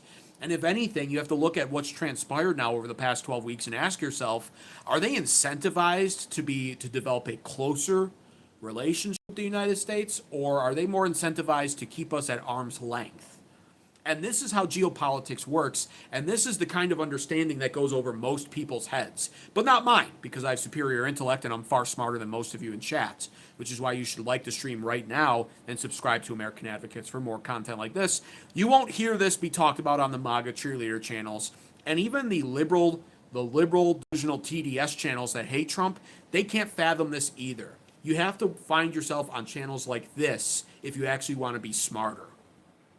And so I find it funny that Trump is trying to convince them to join the Abrahamic Accords, because it would be a terrible idea in my opinion. And I think, if anything, Mohammed bin Salman and all of them in the Middle East, they're going to be more incentivized to be more cautious, if anything, when it comes to maintaining this connection with the United States or giving us trillions of dollars in the future, et cetera, et cetera. So this is something that Americans need to be made aware of too, because it does have serious future implications geopolitically when it comes to our perception globally, when it comes to our petrodollar even, and I've gone over the various details of that in the past. I won't do that in detail again, but again, you gotta subscribe and tune in every single night, because I go live daily and I talk about these topics, different topics every night to varying degrees. So that's what's really going on here, and beyond that, the White House has recently put out a statement to finally really conclude this evening, and their statement is essentially, the White House no longer expects an agreement with Iran to be fully finalized today or tomorrow, and they expect that it could take several more days for the deal's approval, as per Axios. And this is why I say it's truly a forever war, because while these several more days transpire, and Trump waits with his thumb up his ass for Iran to decide on what they want to accept or not accept, what's going to continue happening? Well, Trump will not lift the blockade, which means Iran won't accept the deal anyway, And ultimately, no matter what, it means the Strait of Hormuz will still be closed for 13 weeks. We are entering June. If you've been tuning in for any length of time on this channel, you know I've warned about June coming up, because I've said from the start, if we hit June and this is still happening and no progress has been made, the economy goes to absolute fucking shit. The oil futures markets that are drunk on Trump optimism, courtesy of Truth Social Post, conveniently timed at 3 p.m. every Friday and 7:30 a.m. every Monday, except for tomorrow, of course. Markets, I think, will be closed for the holiday, right? But most Mondays, 7:30 a.m., these oil futures markets and these oil futures investors that have been drunk on Trump's optimism, the stocks as well for that matter, that's all going to hit a crashing reality that we're going to feel more than ever in June, which is the global oil reserves drying up, and our strategic oil reserves are going to start showing signs of drying up as well.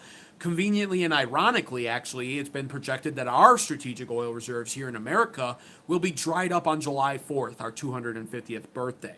So we're now going to be hammering into reality over gaslighting and optimism that we've been presented with in the form of propaganda from the Pentagon, from Hegseth, from Trump, from the White House, Caroline Leavitt, etc. Those words are no longer going to matter as much in June. Every day in June we hit where this is still going on is a day where harsh realities take effect.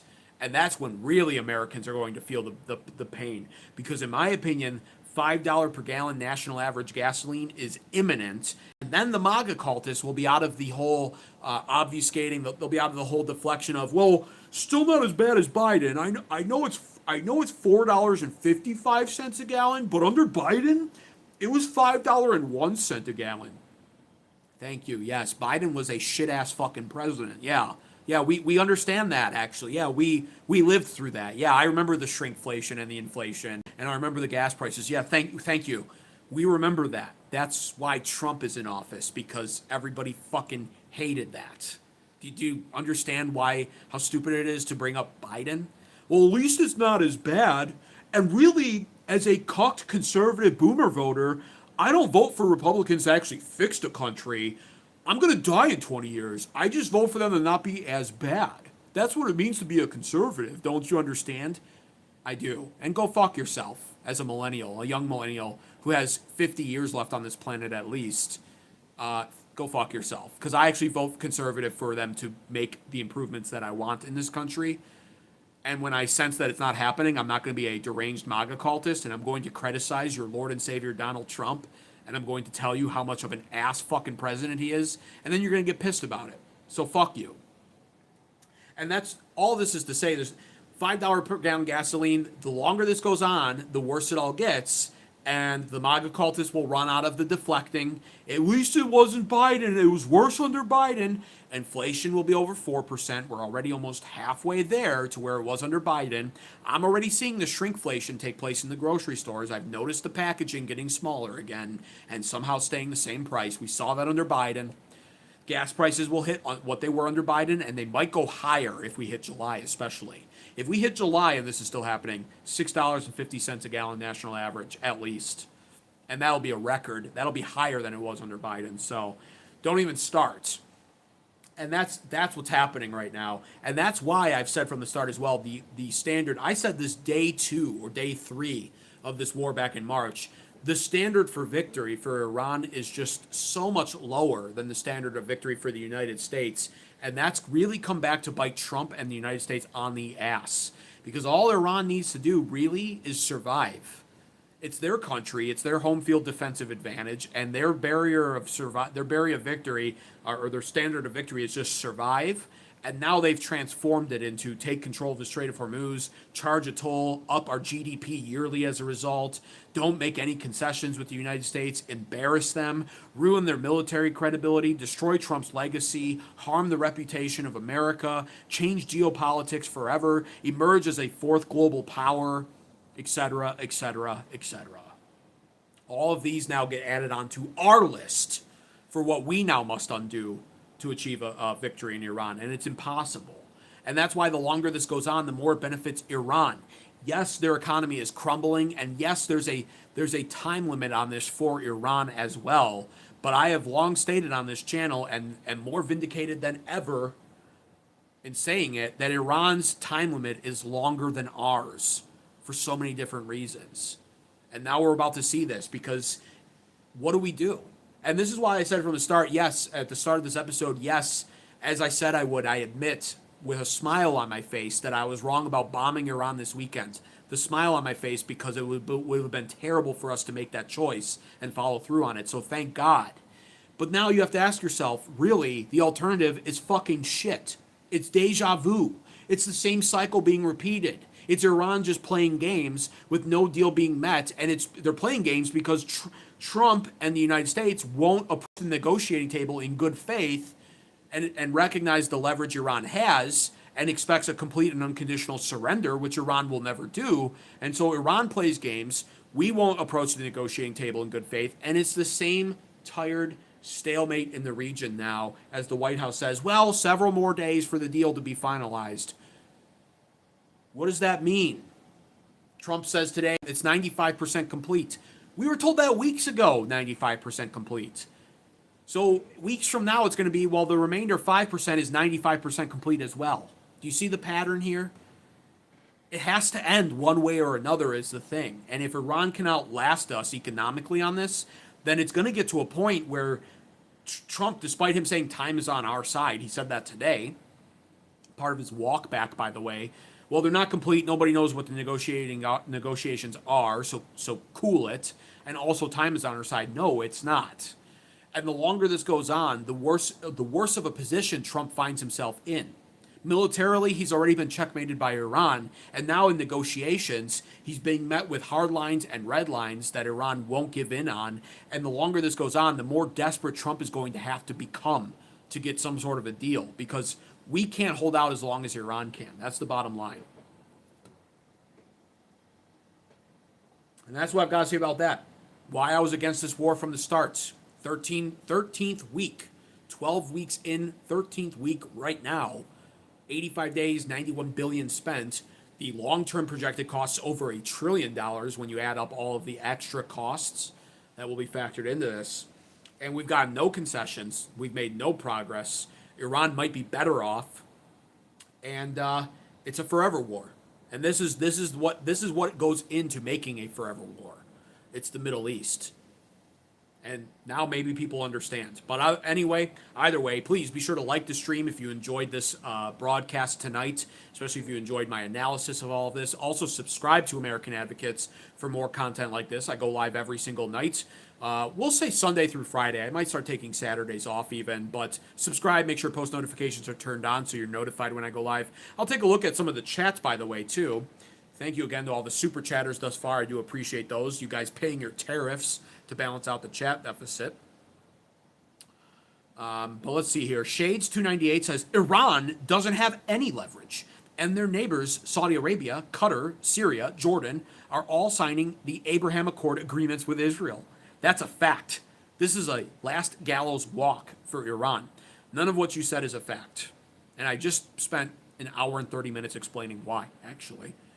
Iran does have leverage. It's called the Strait of Hormuz, the global economy, 28 to 32% of the oil supply passing through it. They have leverage in the form of their allies. The Houthis over in Yemen are now being a card that I said way back in March would be a back pocket card activated at the right time by Iran if things go south to close down the Bab el-Mandeb Strait, which is an additional 12% of the global oil supply. They have the undersea internet cables that run through both the Bab el-Mandeb Strait and the Strait of Hormuz that Iran has threatened to cut if they don't like the outcome of this deal or if the United States attacks them again, effectively cutting out 90% of the internet in the Middle East and large percentages of the internet access to Eurasia.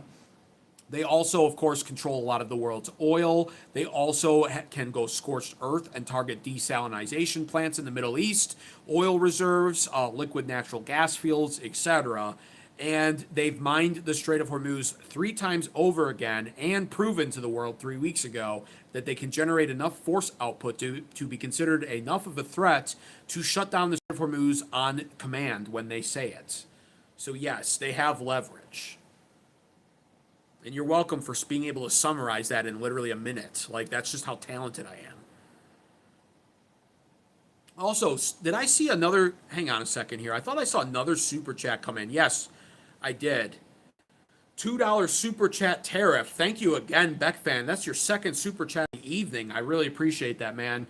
And he says, I saw a picture of a Trump. I did that gas sticker. I've seen those too. It was funny because we used to do that for Biden, and it was true. And now it's being done for Trump, and it's also true.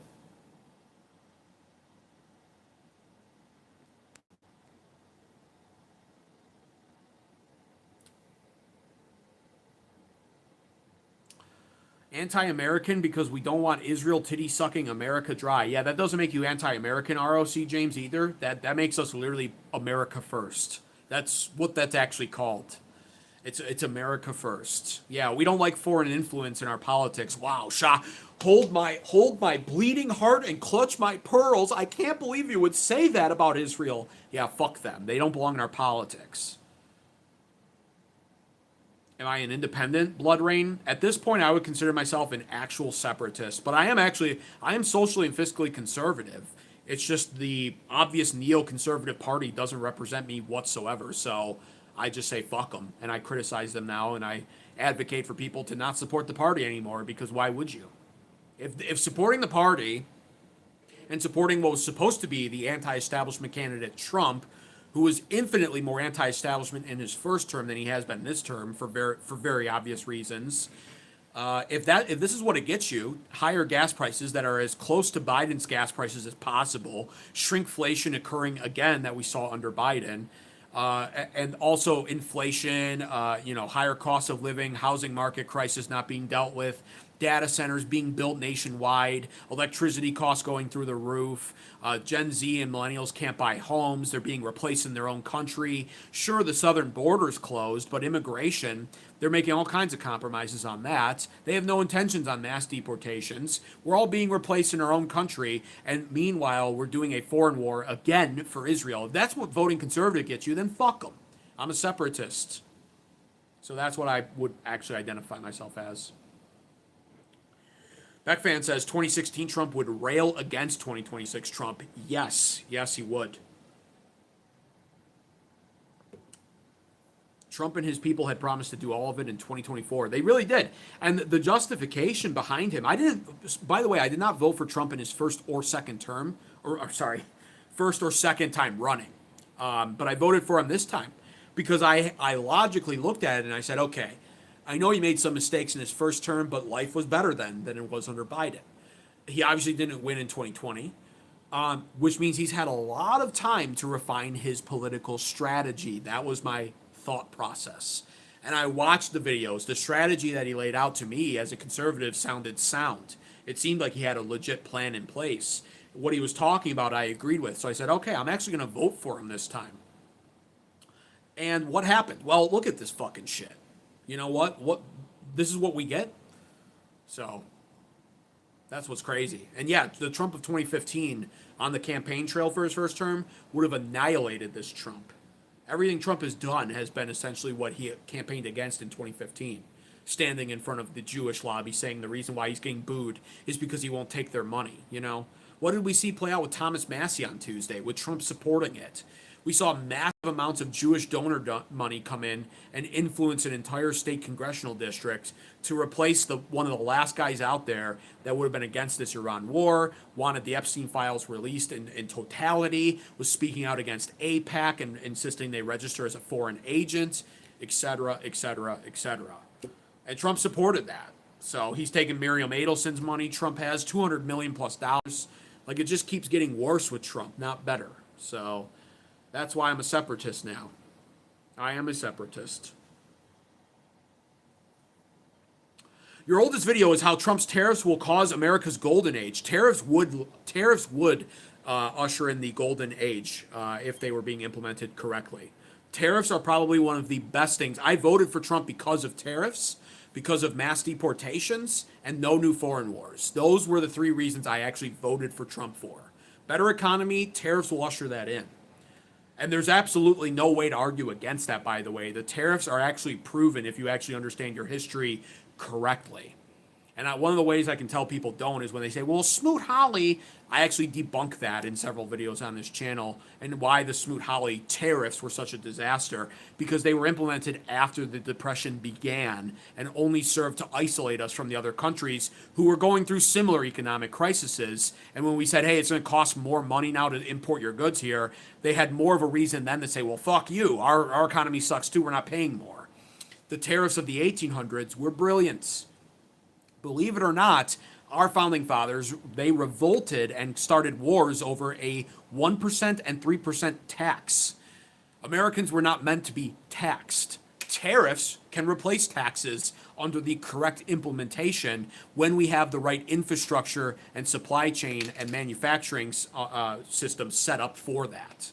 So the tariffs are brilliant. The tariffs will work, and Democrats in the 90s even were more supportive of the tariffs. They just didn't have the balls to implement them because Democrats are weak on foreign policy.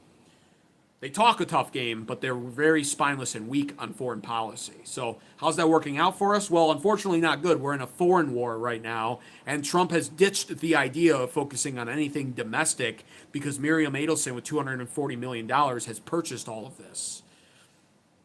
But in an actual world where Americans are prioritized, tariffs are at the helm of that kind of policy.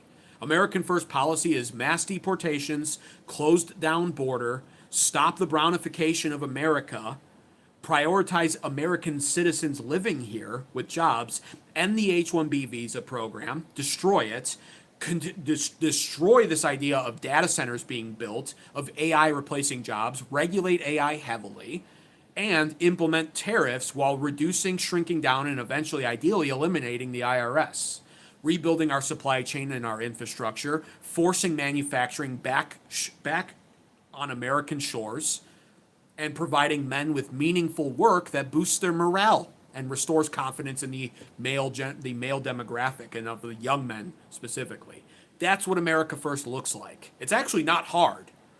It's not hard. And Trump, on paper, in 2023 and 2024, when he was coming up with this, had all of these points down.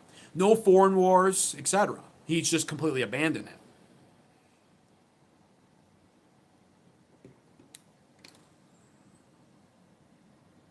Yeah, Jeffrey McChesney says, unfortunately, no American manufacturers can make the goods that I need for the price that I had to sell it, so I went overseas.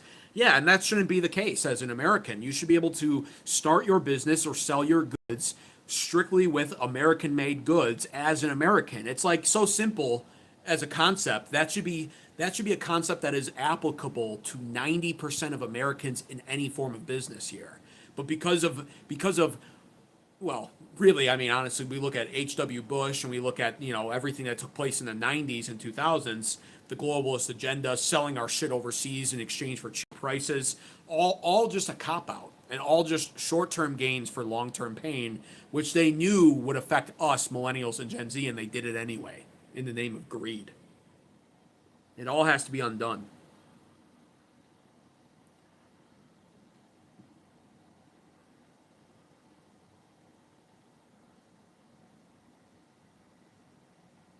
Pure Palm 9078 says, man, the analysis and some of the comments in the chat are awful. Dunning-Kruger levels are very high.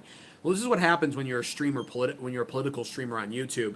You do get a lot of chats, and I try to acknowledge people sometimes, but I don't like casting my pearls before swine, so I skip a lot of stupid chats because there's a lot of swine in this chat that are not worth my knowledge or my time.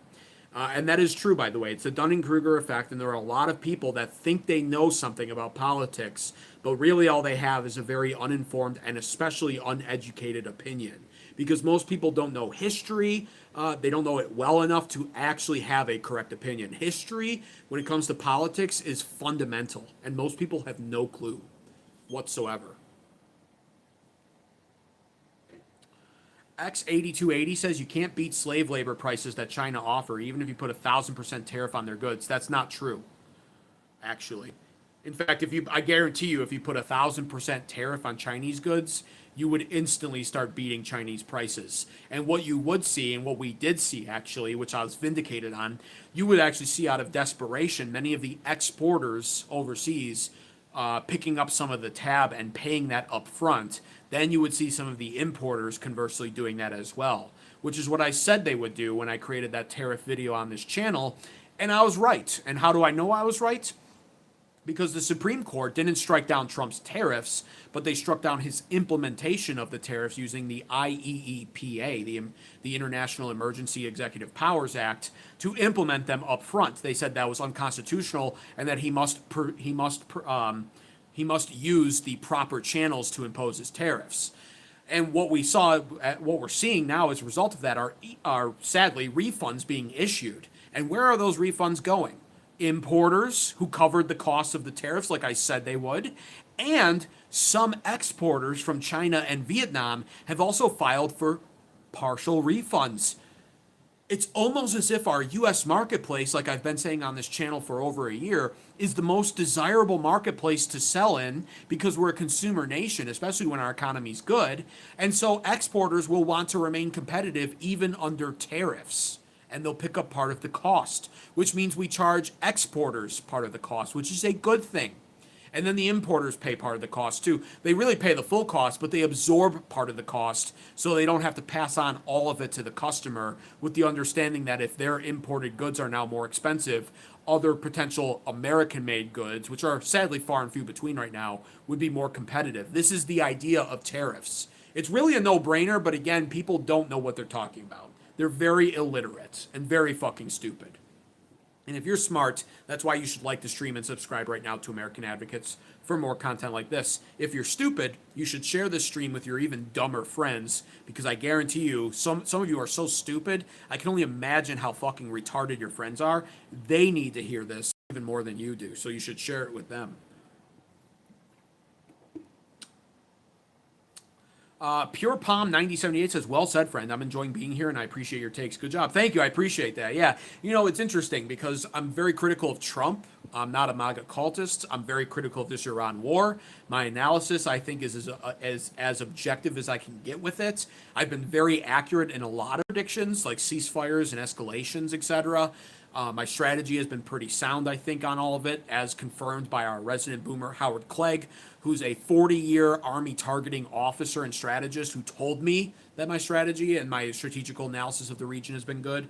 So as a result, though, I criticize Trump and I attract a lot of liberals. It's more rare to find somebody who's like, yeah, I agree with your criticism of Trump and this your criticism of the stupid Iran war, and I agree with your criticism of Democrats, and I agree with your social conservative takes and your economic policies, etc. So for you, Pure Palm, you need to subscribe for sure. I actually want you to keep tuning in and viewing because we like having people like you in chat. You're more of a rare breed. You see the full picture, and that's a good thing. And you don't see that not a lot of people have that. Lifeguard says, I try to keep an open mind. That's true, and that's why you're one of my moderators. I appreciate you.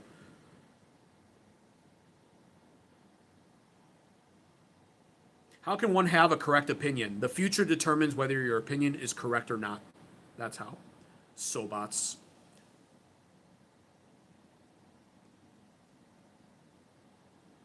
Basic economics, supply and demand, says, yeah, it is economics 101. Well, tariffs are really beyond, it's a little bit beyond basics, some of the stuff we talk here, but it's certainly not anything super fancy.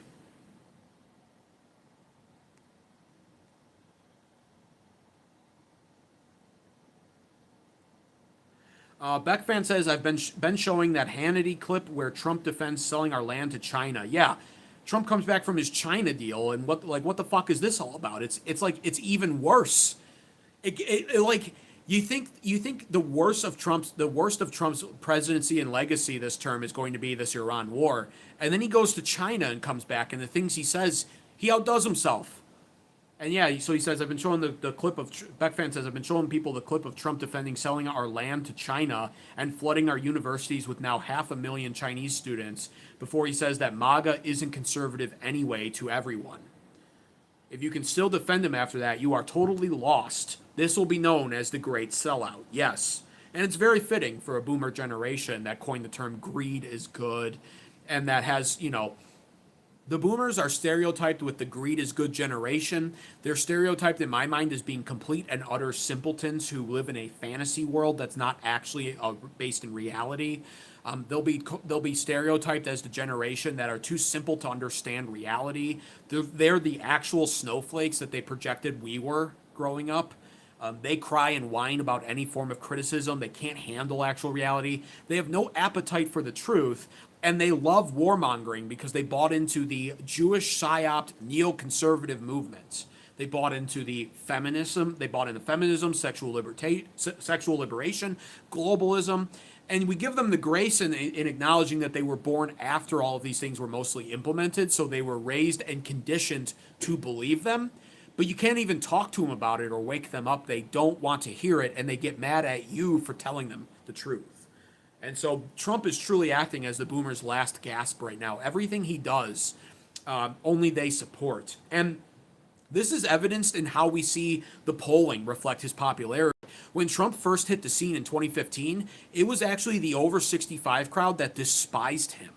They said he was anti-establishment, bad for conservatism. We saw the people who are now the face of MAGA, like Mark Levin and Ben Shapiro, and even Lindsey Graham. We saw many of these people rise up in 2015 and warn people about Trump and saying, he'll destroy the conservative movement. He's a bad luck. And the over 65 voter demographic despised him. And now you fast forward to 2026, and MAGA is supported something to the effect of 73% by the over 65 demographic when it comes to conservative 65-year-old plusers. And it's the youth now that despises MAGA. And that's how you know. That's how you know.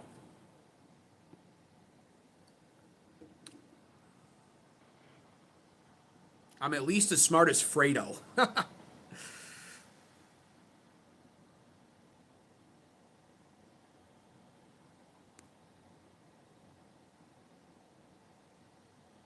Boomers know they're on the way out, so they don't care. Yeah, and that just really that just like finalizes how selfish they are, Rob Rogers, because most boomers in my personal life will say the same thing. Sometimes they'll joke and they'll say, you'll get done complaining, and sometimes they're on board with your complaints even.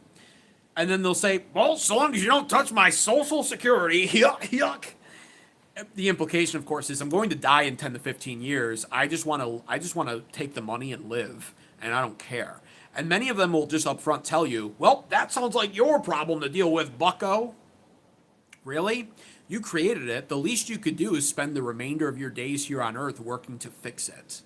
That's what an actual moral generation would do. They would recognize just how bad everything is because of what happened under their generation, and they would actually be concerned about the well-being of their children and the future of their grandchildren, and they would be working tirelessly as they now head towards death to get as much done to reverse this before they hit the grave.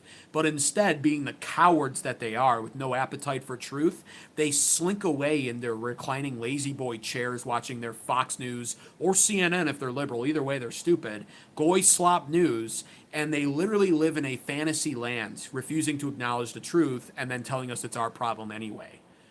So, fuck them.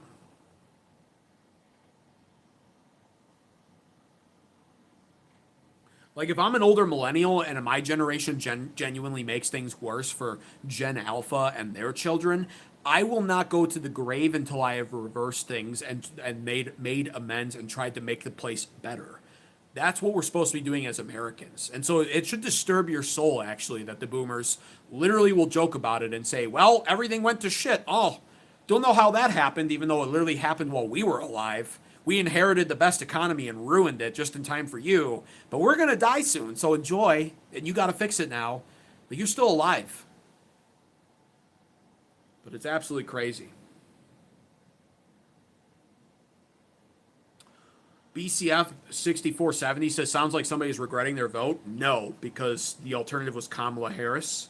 So no, I do not regret my vote. What I'm really regretting is how the political system currently is in America. And really the regret here is that the boomers didn't do it, and now we need the millennials and Gen Zers to suffer infinitely more to get the changes, because the real truth is most Americans are still too comfortable to actually actually create the change that needs to take place in this country to put Americans first. So that's the actual regret. The regret is beyond my control, so I have no regrets. That's a treat answer. Keep moving the goalpost. I'm not moving any goalpost. Kamala Harris was an abysmal annihilation of a candidate.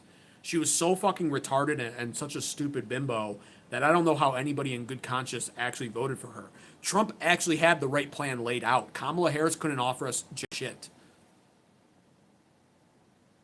Did you just fall out of a coconut tree? Yeah, I'm not voting. First of all, I'm not voting ever for a woman president. No women do not belong in politics. They belong in the home. A woman's battle lies within the home. A man's battle lies within the state. This is how it was always designed to be. A woman president? Fuck no. I'll just never vote for that, ever. So that's first and foremost. But a Democrat woman president? Yeah. Not only will I not vote for that, but I would sooner choose to burn down the system than support that.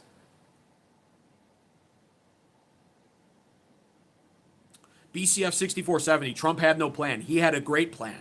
It was all on his website, actually, and he had videos explaining all of it. It was a detailed and laid out plan that you no doubt never saw because you're an uneducated voter.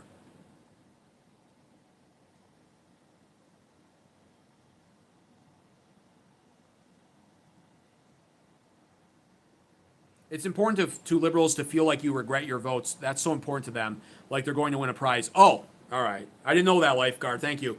Where's BC 647? I regret my vote. I should have voted for Kamala. I should have voted for that crazy bitch Kamala. I was actually tempted to too when I saw those ghetto ratchet black bitches on television shaking their ass and twerking on her campaign. I sat there as a white American man, a Native American man, 5 generations in, born in this country as a Native American. I sat there and I saw those ghetto bitches on television on Kamala's campaign. They were twerking their ass cheeks in a halfway sold out arena. And I remember thinking to myself, wow, I might want to vote for Kamala.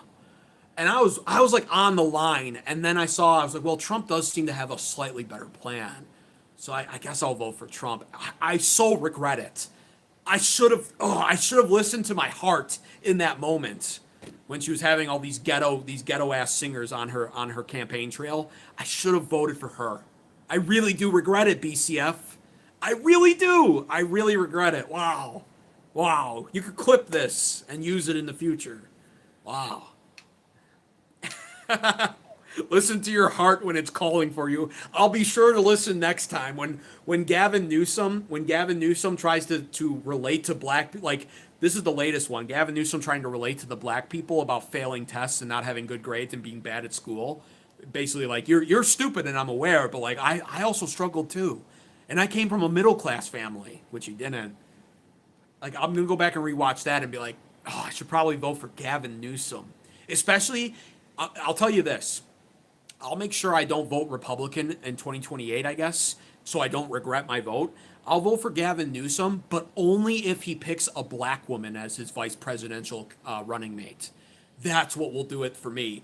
Then I'll be like, a black woman oh my God, I've gotta vote for a Democrat. That way I won't regret my vote like in 2024, not voting for Kamala.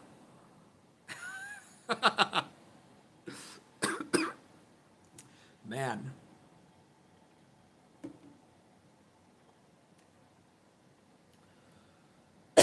Sounds like you're focused too much on race. Well, it's hard not to be when we're being replaced in our own country from open borders and bullshit, right?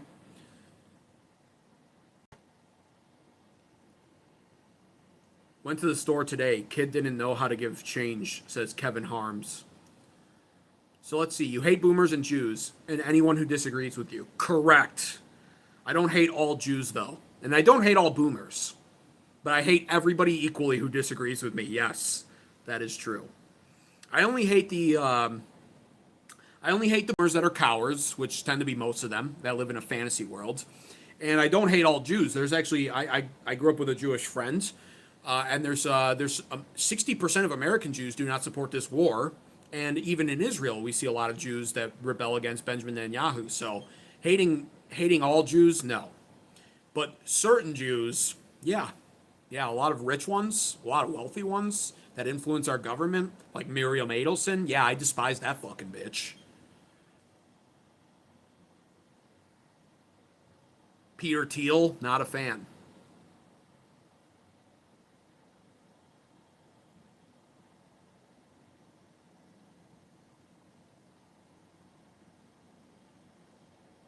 White men are only 28% of the population. White people right now are 57%. White men, I don't know if you're categorizing it by sex as well. Gender, sex, 28%. If that's how you're coming up with that or not, I'm not sure. But white people are 57% of America. That really started changing after 1965, the Immigration and Nationality Act that was signed by LBJ. Many people aren't aware of this, but before 1965's Immigration and Nationality Act was signed, over 90% of America was white, and over 90% of America was Christian. And then LBJ signed that act that wound up changing our immigration policy. We used to discriminate very heavily on where we took immigrants from. In fact, in 1964, we had negative net migration with Mexico. We were sending back way more Mexicans than we were receiving into this country. And then after 1965, it all began changing. We decided we won't just accept 98.5% of our immigrants from European nations anymore. We need to open our borders up to all of the poor people from the third world shitholes to give them a chance at a better life. They deserve it. And so now all of a sudden we started tolerating Mexican immigration, and we started allowing immigration from all these other shithole countries where they literally live in shacks and throw spears. And we said, well, they'll adapt and change. And certainly probably more so back then, though many of them never did at all. You would see that happening more so back then when they were still a vast minority. But every decade after 1965, we saw what? The white population decline in percentage, down from over 90% in 65 to 87% in 75, then down to 83 or 84% in 85, and then tumbling down into the mid 70 percentages in 95, and then even less so in 2000, 67% in 2005, I believe it was. And it just kept going. And it's funny because that parallels right along with what many people say, especially boomers, who will tell you America's not the same country anymore. And that's because in truth, it's not. And these are the harsh facts, and these are the correlates that people don't like to acknowledge, but that's what it is. And it's a very deliberate strategy, by the way, when it comes to this. It's called the Kalergi strategy. It was written in the late 1600s by a Jewish Zionist, and it's literally their plan to what they refer to as brownify the European nations, because Israel believes in their Greater Israel Nation project, but they also believe that in the end times they will subjugate the entire world. But in order to achieve that goal, they must eliminate the Europeans and the European nations. They have a vendetta against them, after all, because where did Rome wind up in after they destroyed the Second Temple and kicked Israel out and created and forced them to become the diaspora? They centralized in Europe, and America was settled by Europeans and the British. We were a settled nation and therefore became an extension of Europe. So the Kalergi plan is being implemented right now. This is not new, by the way. This has been witnessed throughout history. Open borders and immigration always destroy empires, always. And it's happening right now in France, in Germany, etc. In Britain. It just keeps going. So if you're anti-Zionist but you're open borders, just understand something. And this is why I always say liberals think that they're pushing against Israel and the Zionist agenda, but if you're not socially conservative, if you're not aligning with more conservative values, then you're not. You have bought into the psyop in every single way. You've bought into it because feminism and open borders and globalism, all of that is part of the agenda.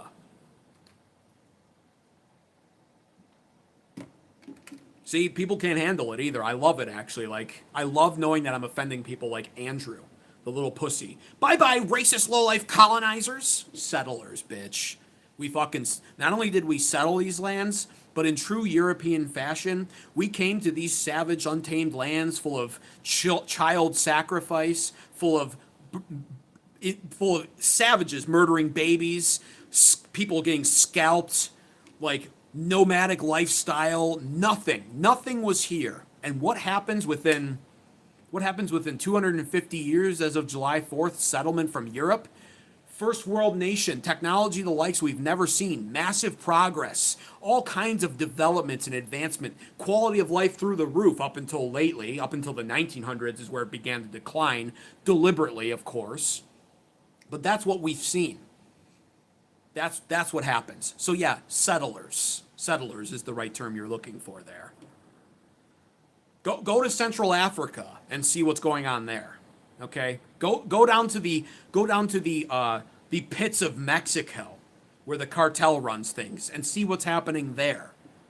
Go to the Middle East right now and see what's happening there. And then realize that they want open border immigration policy so that they can send the Central Africans, the Mexicans, and the Arabs into your nation and slowly take over your nation and your country, which will ruin it. It's not hard to see.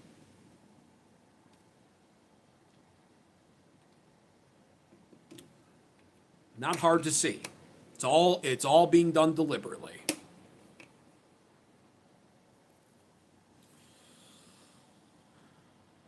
Slavery was in North America long before Europeans. Slavery was a worldwide practice that was ultimately ended in the name of Christianity. And it was ended because of a white man. His name was Abraham Lincoln. It was also ended because of the Europeans. Who were selling the slaves? Black people in Africa, Arabs, a lot of Arabs sold slaves. Who were transporting the slaves largely when America was being founded? Well, 70% of the slave ships were Jewish. So yeah. Somehow it's the Americans that get the well, you guys were slave owners. Yeah, like 7% of us. It was for wealthy people.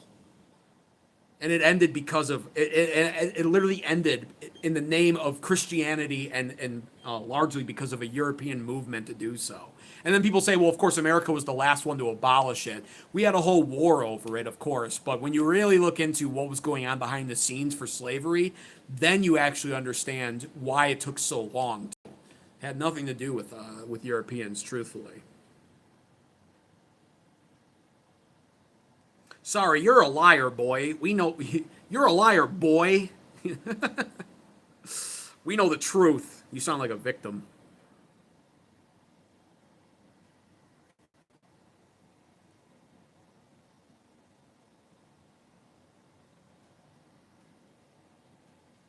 Zionists are nothing but pure evil. Shame, nothing, offended by everyone. There was an entire schism in the Baptist church over slavery. Yeah, well, we have the Southern Baptist churches, of course. This is stolen land, white boy. White people came here broke with zero money. It's not stolen land whatsoever. Most of it was purchased, and all of it was settled. And it was the white people who made America great. We literally do that everywhere we go, actually. Again, any first world country. Where do we call third world countries? Who are the inhabitants there? Harsh reality for you there, you little bitch.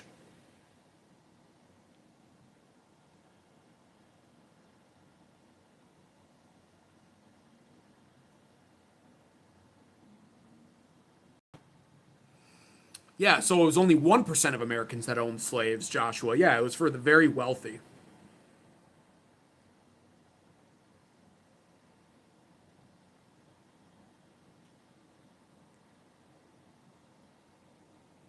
All right, that's enough of a rant, though, guys. Come on, this has gone on for way too long.